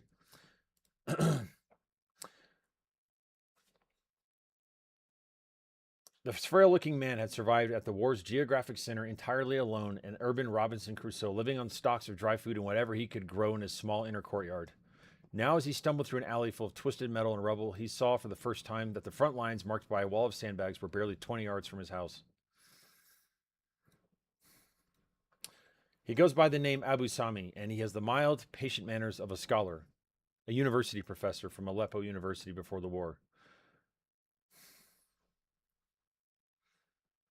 In the early days of the rebel takeover, his nephews would drop by, but when Assad's forces pushed through, he would go through 6 months or more without seeing another human face. No water, no electric light.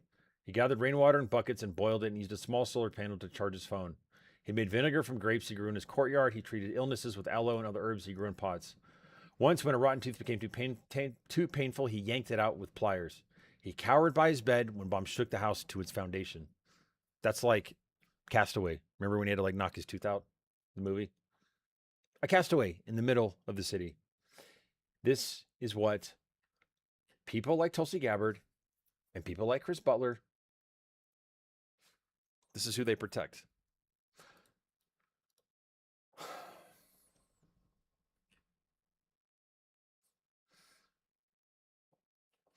In the United States, the drawn-out siege of Aleppo, where the Syrian regime and its Russian allies repeatedly bombed hospitals and civilian areas, was widely deplored as a war crime comparable to the worst massacres of the Bosnian War, actually worse. The refusal to intervene was a defining moral failure of the Obama administration. Again, Obama's nowhere near as bad as Trump and not as corrupt, and he was still real. We were still reeling as a country after Iraq, but it was the wrong decision.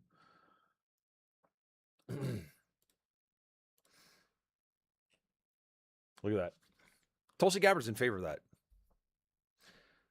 The U.S. Army in its security clearance process, her fucking opposition candidates, the Democratic Party where she was a member,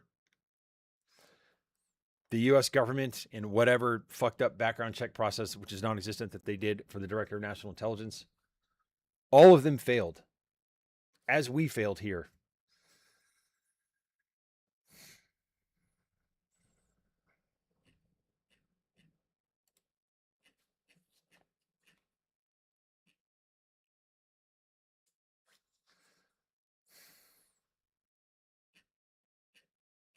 I mean, like, if you read this, it'll like rip your heart out. This is Aleppo Eye Hospital, which the rebels use as a military. Bashar al-Assad was an eye surgeon. I don't know. Like, he's one of these. His father was a dictator. Sent him there. Allegedly, he was an eye surgeon. I don't know if it's true, if he actually even fucking passed medical school, but apparently he went and he had a degree. Maybe they paid for it. But that's just, it's interesting. The barbarity of Bashar al-Assad. The thing that he allegedly worked for, being an eye doctor, is what he destroyed the eye hospital, which, you know, I mean, inside the hospital, of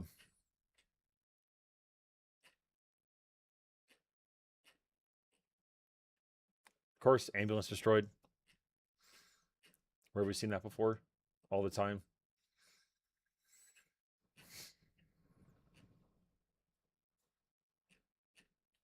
Yeah.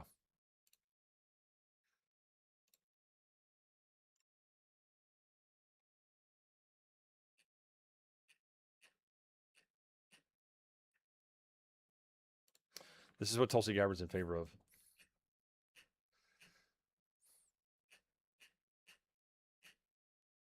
Ask yourself why. Why? Someone, you know, honestly, let's look how far. Why would a cult leader, a toenail sandwich cult leader in Hawaii, be so preoccupied with Syria?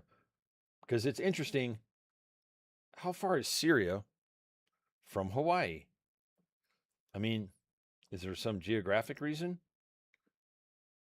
Oh, wait, it's 8,500 miles.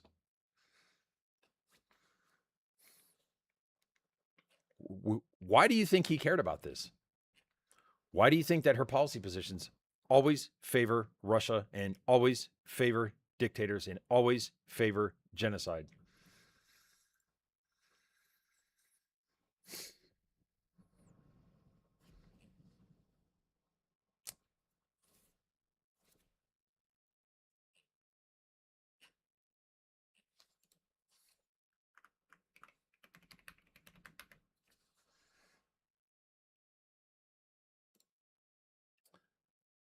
Okay, so this is where she tries to destroy the Democratic Party. As Gabbard, then 33, began her second congressional term in 2015, Butler told her in a memo, your position in general should be to offer an alternative to the other candidates in the dishonest Democratic Party. Saboteur, arsonist, here you go. Why? This is the Russians playing the long game. They knew the election was the next year, right? 2016. And so they use her, someone that has been elevated in the Democratic Party. Now, I mean, she's from Hawaii. Hawaii is fucking completely, basically should be irrelevant to American politics. I mean, it has some strategic importance based on its position geographically, but this is artificial inflation. And let's look at the bot networks and the social media stuff that artificially inflated her in a moment. But this is how the Russians start to help Trump win the 2016 election and take down Hillary Clinton, which they also did leaking the emails, which they also, you know, through WikiLeaks, and fucking, who's that? The WikiLeaks guy, I can't think of right now. That's going to piss me off. Hold on. Because he's also a piece of shit. Julian Assange. Okay. Edward Snowden. You know, all these people.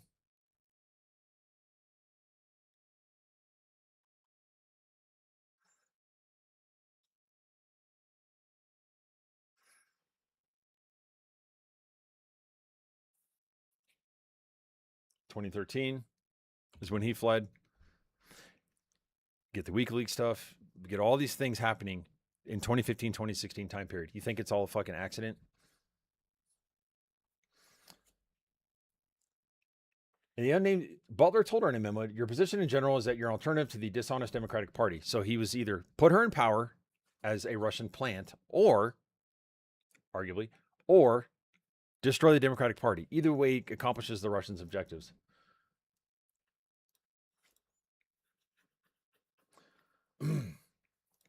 As the election race got underway, Butler spoke admiringly about Trump's campaign messaging. In one, he said Trump staked out the kind of position that she might have taken. This is right up your alley.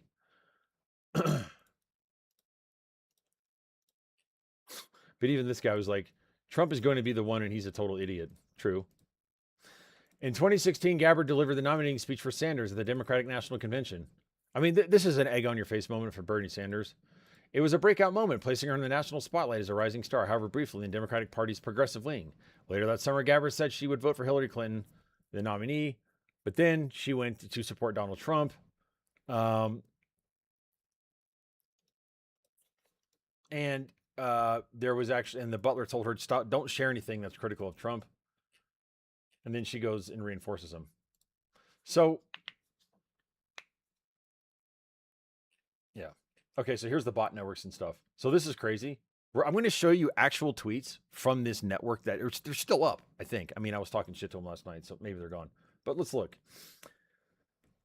Central, and this is like when you see, this is Twitter. I mean, when you look at Twitter and like social media, there's so many bot accounts and so many people telling you what to say, telling people like when I post something about Ukraine, it gets over 1,000 views. It's like, like 3 or 4 different Russian propaganda narratives.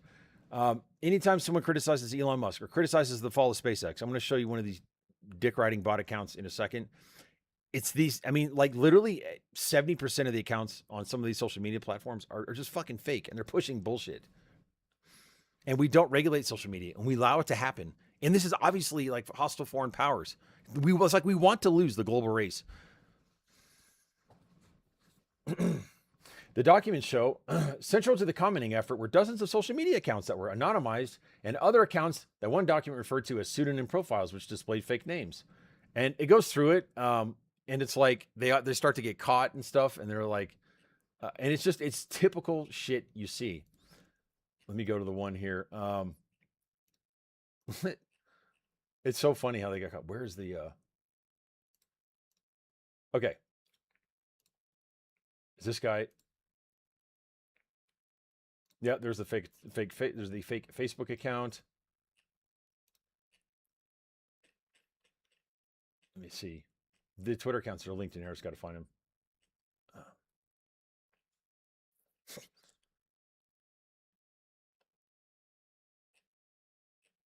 It's just crazy. I mean, like everything about her is fake.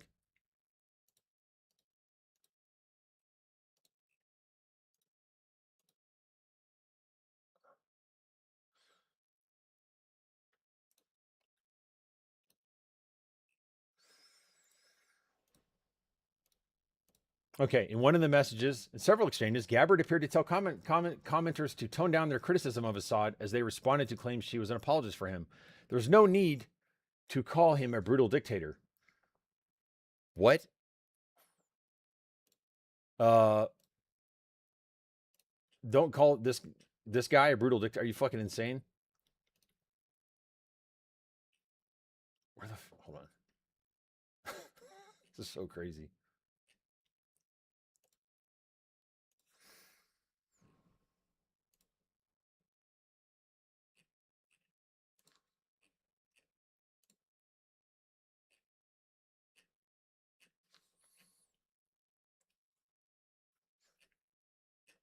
Okay. I'll have to go to the one I was. Oh my God, there she is there, sitting there, director of national. I mean, obviously, I don't know if you guys remember this, seeing this situation when here, let's look at this. Just like this is from her confirmation. I'll go to that bogus Twitter account in a second, and I'll show you guys what it looks like. But when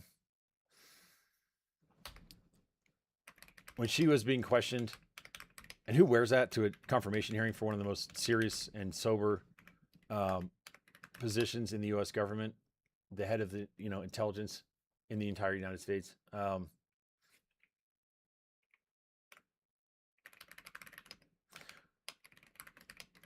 remember how Michael Bennett asked her, Will you agree that fucking Edward Snowden's a traitor?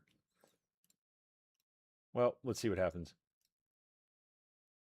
Thank you, Mr. Just remember, who supports Edward Snowden? Russia. Chairman.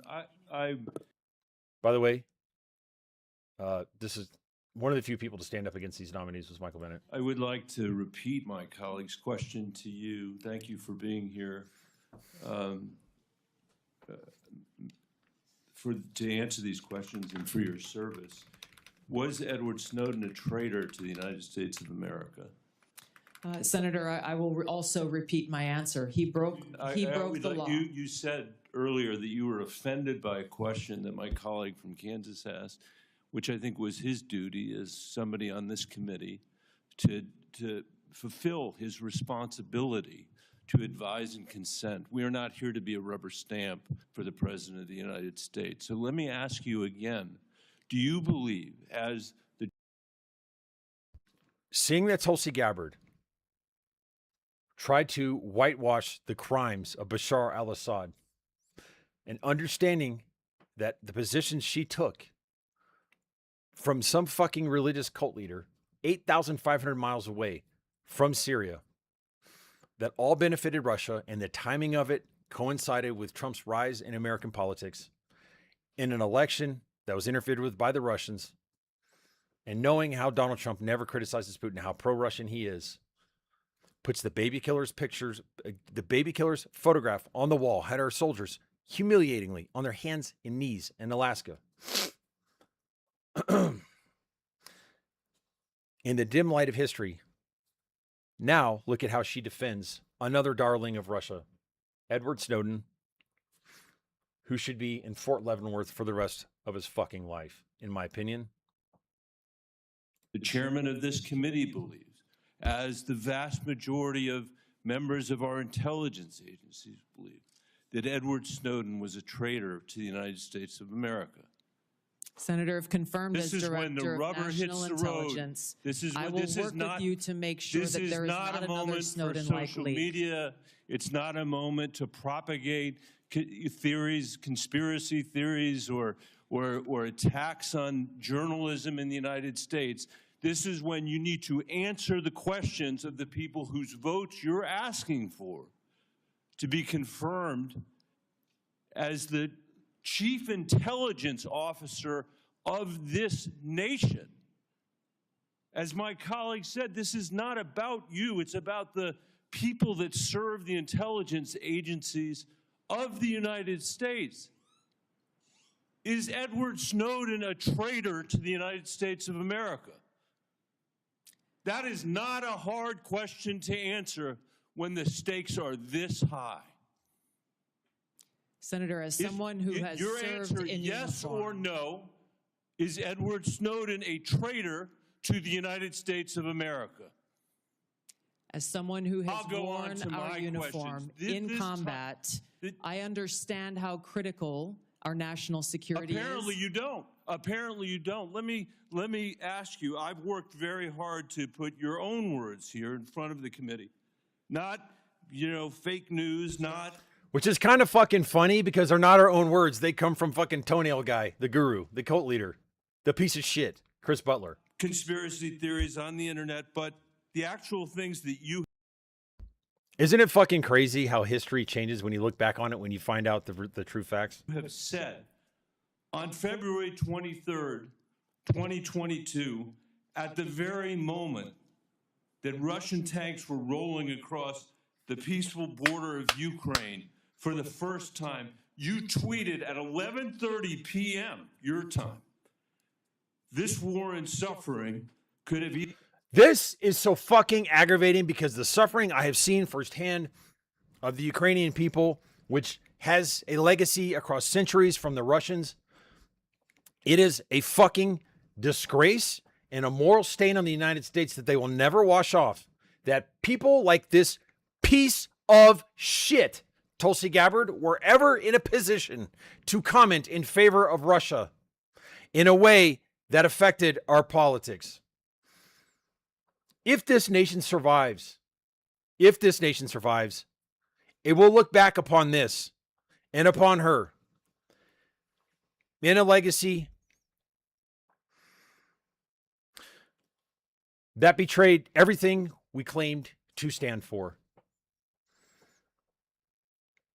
It is unbelievable that people like her, people like Chris Butler, are allowed to even go outside and see the light of day rather than sit in a concrete fucking room 23 of 24 hours of every day and eat nasty ass fucked up prison food. This woman is still a member of, apparently in the reserve of the U.S. Armed Forces. She apparently still has some kind of security clearance. What the fuck? What the fuck? Easily been avoided if Biden administration / NATO had simply acknowledged Russia's legitimate security concerns regarding Ukraine's becoming a member of NATO. Did you say that, yes or no? I believe you're reading my tweet, Senator. Yes is the answer. A few months later, you said on your podcast, and I quoted it, quote, but this regime change war against Russia that the U.S. and NATO are waging via their proxy in Ukraine didn't begin when Chris Butler needs to be under oath. He needs to be investigated. He needs to be dragged into a goddamn police station somewhere. He needs to be confronted every single day of his life before he goes straight to fucking hell. That man should not be comfortable ever again. Putin invaded Ukraine. They had their eyes set on this objective long before that. Did you say that, yes or no? Absolutely just lies. I believe you're reading my tweet. Thank There's you. a The lot answer more. is yes. You're quoting a podcast that I'm provided happy much to have more a conversation context. with the chairman about whether I'm taking anything out of context. I don't think I am. And your answer is yes. Are you aware that your comments about proxy wars and Russia's legitimate security concerns, to quote your own words, are in alignment with what the Russians have said to justify their invasion of Ukraine? Yes or Senator, no? I don't pay attention to Russian So I'll propaganda. take My that as goal the- is to I'll- You don't pay attention to Russian propaganda? Bitch, you fucking spout it. The fuck you talking about? speak take the that as the truth, answer is no. regardless of whether Thank you like it or not. I'll take it. That's fine. You said you are used to speaking truth to power. Yes. I'm Sorry ass bitch. shocked to hear you now say that you are agreeing. I'm not shocked because I know you said it. You are agreeing that you basically said that Putin was justified in rolling over the peaceful border of Ukraine, the first time since World War II that a free nation had been invaded by a totalitarian state, and you were there at 11:30 p.m. that night to say that you were with them, not us. And let me tell you something. You say you don't know because you don't read Russian propaganda. Russian state TV then aired your comments. Did you know that? Senator, I think Right away, this bitch was doing that. you should also quote the statement that I made criticizing Putin for his invasion What of I Ukraine. would say, Mr. Chairman, with the last, it's up to all of us. We're the Senate. We get to decide whether we're judgment. That's the issue that's at stake here. And as you said, and I totally agree, this is about our intelligence officers. And you cannot, most of What a fucking humiliation and embarrassment for our intelligence community. Foisted upon most of them being good people, the overwhelming majority, by the piece of shit American people who voted for Trump. Sorry, just a fact. And the people who fucking voted to confirm this traitorous fucking meat puppet of a so-called imitation person. what we do here is in secret. This is one of the very few opportunities that you will ever have. Okay. So, yeah.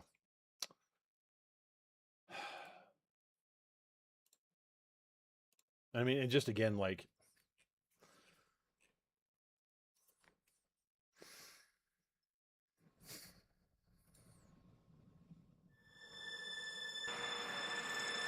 this is what she was in favor of.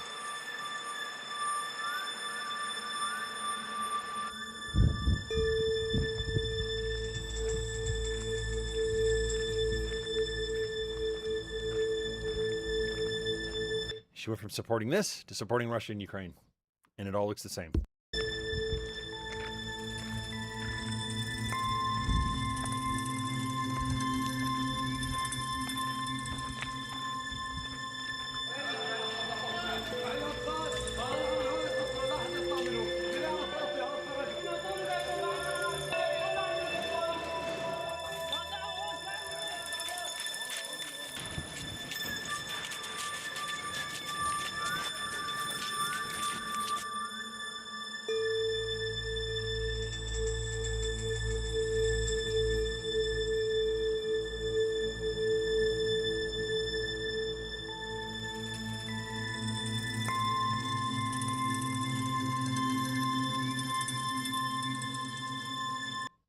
This is Tulsi Gabbard. This is Chris Butler. And they need to fucking answer for it.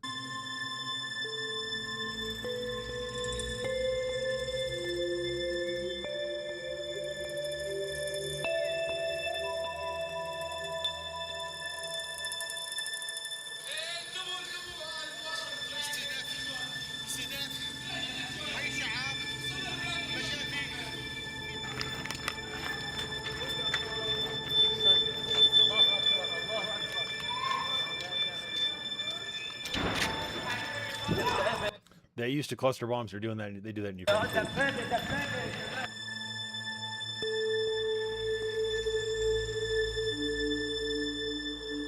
Hospitals, children.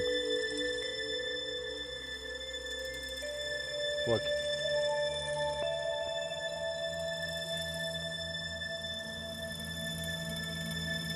And who supports both?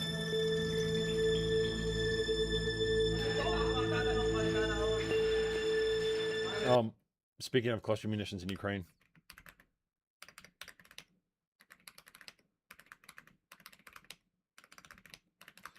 In the early days of the war,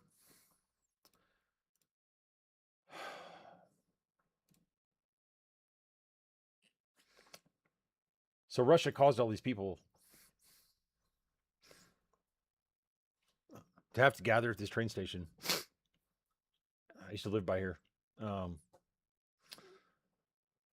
And then when they're all gathered there, they bombed it with cluster munitions, so like thousands of grenades. They dropped that shit on these people. Children, babies in fucking strollers.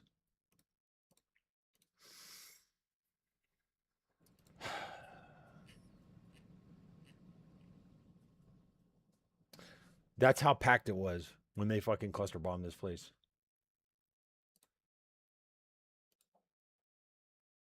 Like that.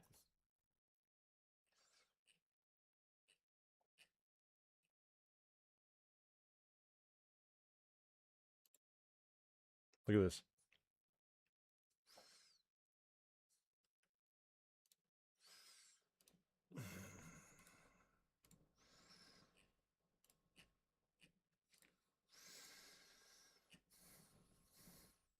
And this just shows you what happened.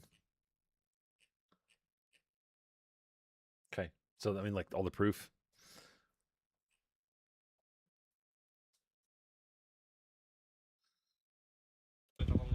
Listen.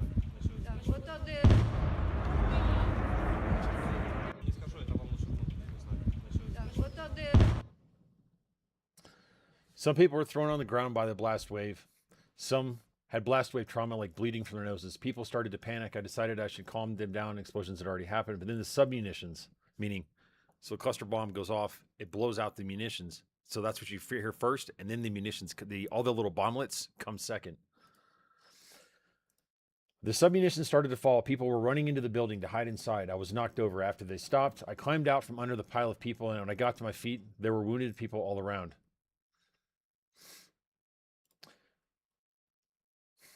When people started to scream, I understood something terrible had happened. My mother, people tried to run away, but my mother-in-law was not fast enough. One of her legs was torn off. The other one was broken. My husband shielded our daughter with his body. After doing, she was badly injured. Her right shoulder bone was cut in half by a piece of metal.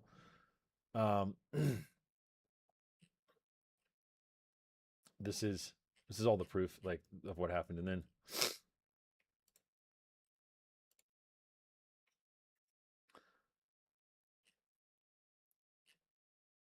Look at this.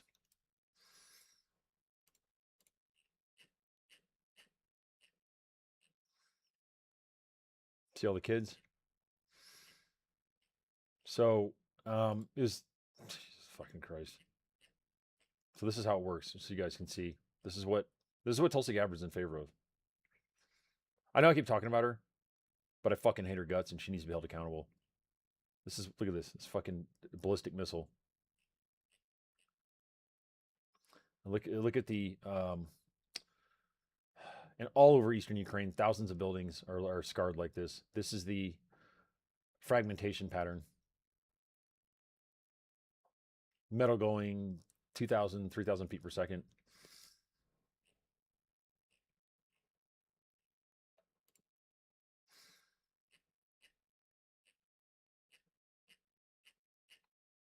So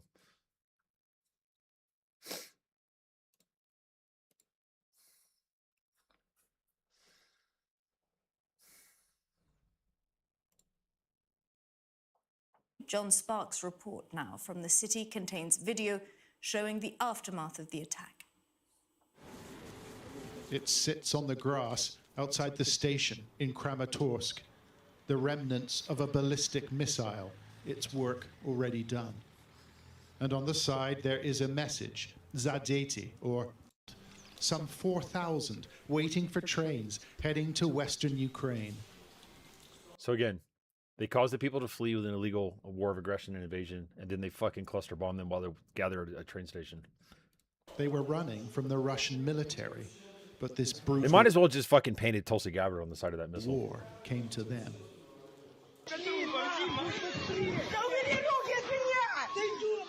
You can't unsee scenes like these.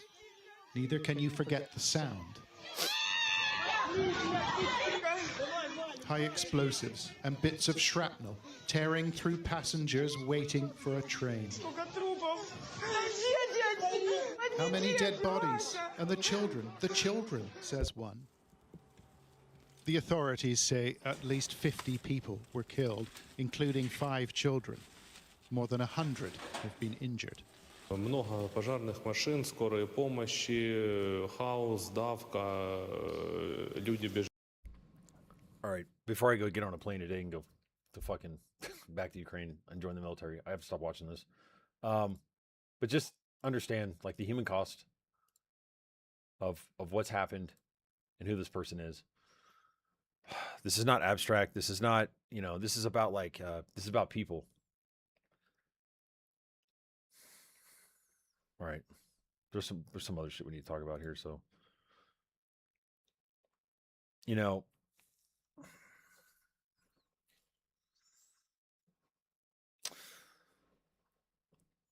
and then just look who's in favor of.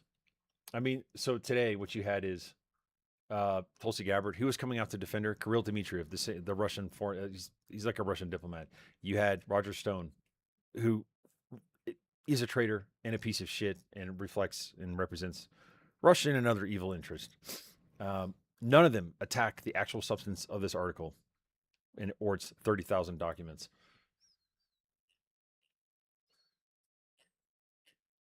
There's this guy. He needs to fucking answer for his crimes.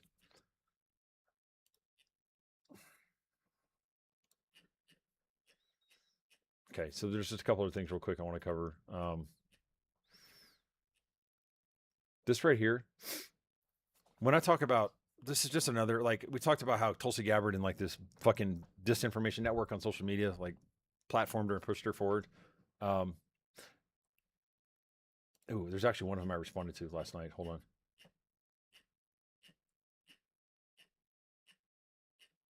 I may have replied to it, so I may have to look at this. Yep. I remember when this girl with Down syndrome and her mother were killed by Russia. More Tulsi Gabbard shit.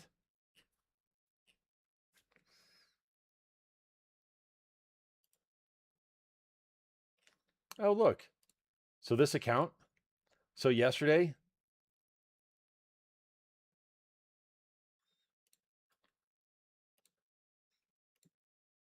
So this account that I replied to yesterday. Look at this. This is one of the fake accounts that was mentioned in that article. And I said, this is one of the fake accounts that was amplifying Tulsi Gabbard, the anti-American Russian asset who supports genocide. And I linked my thread. Look what happened to the account. That shit had been around for years. Okay. Like 10 years, that account. Now it's gone. The 10-year account is now fucking gone all of a sudden, the day after it's fucking mentioned in a Washington Post article. You see how fucking people are getting played? Kind of interesting, isn't it? Okay. Similar to that. So you have SpaceX, right? So SpaceX, it goes to this initial public offering. The U.S. government changes the rules for how much of the stock has to be issued or has to be public, because if you don't have a certain amount public, then it can be watered down. And it forced institutional investors like 401ks and pension funds to buy a bunch of this stock. And it fucking changed all the rules and rigged the game so that those institutional investors, those like everyday people who, me, you, others, people who are not insiders with Elon Musk and SpaceX, would be forced to buy that, because obviously 401ks, mutual funds, it's like made up of an index of different funds. And they changed the rules to basically make them pay for the inflated stock price. And then also changed the rules about how early they could pull out their money, the people like Elon Musk and the insiders. Like, changed every fucking aspect of this. The percentage of stock that has to be public, when they can withdraw, all of it. And look what happened. It goes public and look what happens. Right? I mean, it is fucking nosediving. It's probably nosedive even more. And so then then people are like, gee, that's fucked up. And look at this dick riding account. Look at this fucking, it's one of these fucking, exactly. That's what this is right here. But see, this is about social media amplification. This is about social media lying. This is about shit being manipulated. It's about us all being fucking played. Okay. All right. They're trying to play us. We see it. All right. So Elon Musk, SpaceX falls, blah, blah, blah. And what does this dumbass say? You didn't lose money unless you sell. What? Excuse me? Think about the logic. That's like the dumbest shit ever. I had something that was worth let's say I had something that was worth $10,000. Now I have something that's worth $5. Unless I sell it, I didn't lose money. Motherfucker, what is my shit? How valuable is my shit now? What is it worth? What is this? The fuck is this account? 283 followers. And there are probably millions of these accounts like this. It's just whatever Elon Musk does is right. I mean, and you see, like, okay, anything criticizing this right here, okay, this obvious fucking over the American people, of investors, of average people. So you get these accounts like this, just making Elon has invested his entire wealth on space exploration. Blah, blah, blah, blah, blah. Going through, and like, there's a couple that are critical, but they're basically all of these. And it's all just like supporting what he says. And it's just, that's what like 70 or 80% of the internet is right now. Telling us what to think. What is SpaceX now? Hold on, let me see.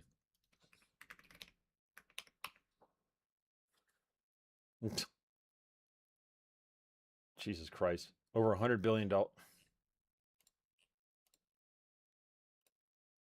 sorry, we'll go back. Oh, it's right here, actually. The New York Times has an article on this real quick. God. Anyways, I'm about to jump off here. I don't want to waste too much time on this, but I mean, it's crazy. You see stuff like this. It's just one example. Meanwhile, who pays for it? The mortgage rate is 6.5% today. Now. In 2021, it was 2.6. Now it's at 6.5%. Because we are the credit card. We are the credit card for the boomer generation that wasted all the prosperity after World War II, 60s, 70s, going forward, by putting this fucking debt on generations that couldn't vote at that time or may not have even been born. We are the credit card for $300 billion to be given reconstruction funds for rebuilding oil infrastructure in Venezuela, for whatever invasion of Cuba is going to happen, for rebuilding Cuba's infrastructure. It is socialism, effectively, for the rich people who like basically get to make stuff on the state's dime. And then for us, it's capitalism, as the people who don't benefit from it whatsoever and have to pay for it. That's what Trump is doing. The national debt will probably be $50 trillion before he leaves office.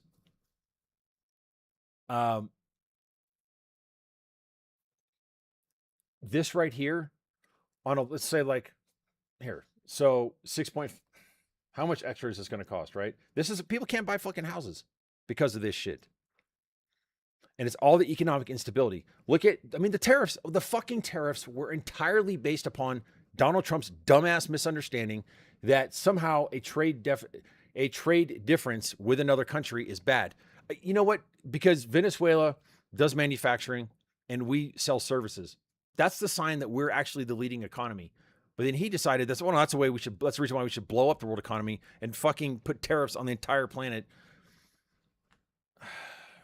This dumbass war in Iran. Literally, like, if you're going to dream up, how could the United States commit national suicide and destroy the world? And the tariffs were also a chance to grift. Tariff waivers, market manipulation, everything with a war. This shit is all right in front of us. And this is how we pay for it. So, just want to check something real quick.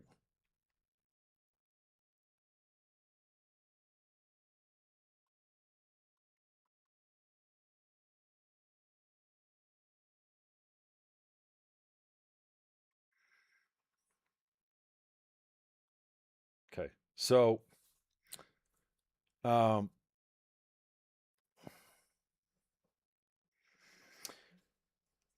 just listen to this. On a $500,000 30-year fixed mortgage, a 6.5% interest rate will cost you $663,000 more dollars than an interest rate at 3.5%. Over the full life of the loan, oh my God. This is crazy. And this, you imagine this, every single $500,000 house, these people are now going to be paying, they're putting effectively an extra debt for all their fucking around, all their corruption, all their stupid ass wars, which are meant to fund their corruption, an extra $200,000 to $300,000 in extra cost on people across their lifetimes. This is how they pay for it. We get fucked for shit that they do. And just people understand that. 200 grand per person, everyone who dares to buy a home. And if you feel like you can't afford it, you don't want to play that game, well, guess what? Throw your money into a furnace every month for rent to a corporation. Pay the corporation, pay the extra interest. Either way, get fucked. This is America today. So that's what you guys should understand. And I don't mean to be negative about stuff. I mean, but this is like, you just got to see it. Okay. And then let's talk about who's behind. One last thing I wanted to show you, and just, you can see the election interference. Okay. So guess who's interfering in European politics again? Guess who? We have people with $500 billion in plus wealth. And what do they do with it? They literally constantly spend all of their time. Sorry, the first trillionaire, I shouldn't say 500 billion, because through the extra stuff with the SpaceX IPO, now a trillionaire spends all of their time just making shit up, fucking lying, closing USAID, causing millions of kids to die, 4.5 million by the year 2031 under the age of 5.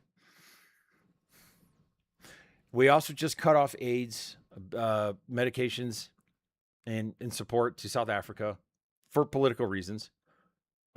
we tried to use in Namibia in Africa, after promising these people under the PEPFAR program, we would give them AIDS medication, HIV prevention. I'm talking about for like babies and shit, for like mothers, that we would help them with this medication, pull the rug out from underneath them.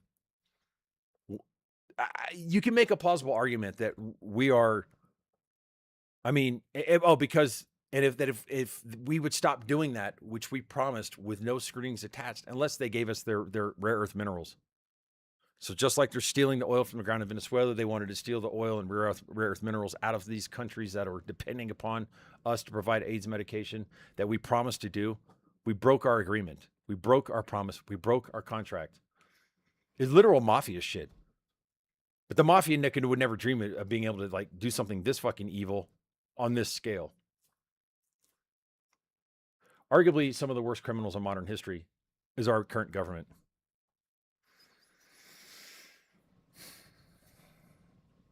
Yeah. So this is where we're at. Okay, sorry, I don't mean to be negative on these streams and too much. I try to be a voice of hope, but just I want you to see the connections. I want you to understand. Keep fighting against it. Appreciate you guys coming. Appreciate y'all. Fuck Tulsi Gabbard. Have a great day. I'll see you guys tomorrow, same time.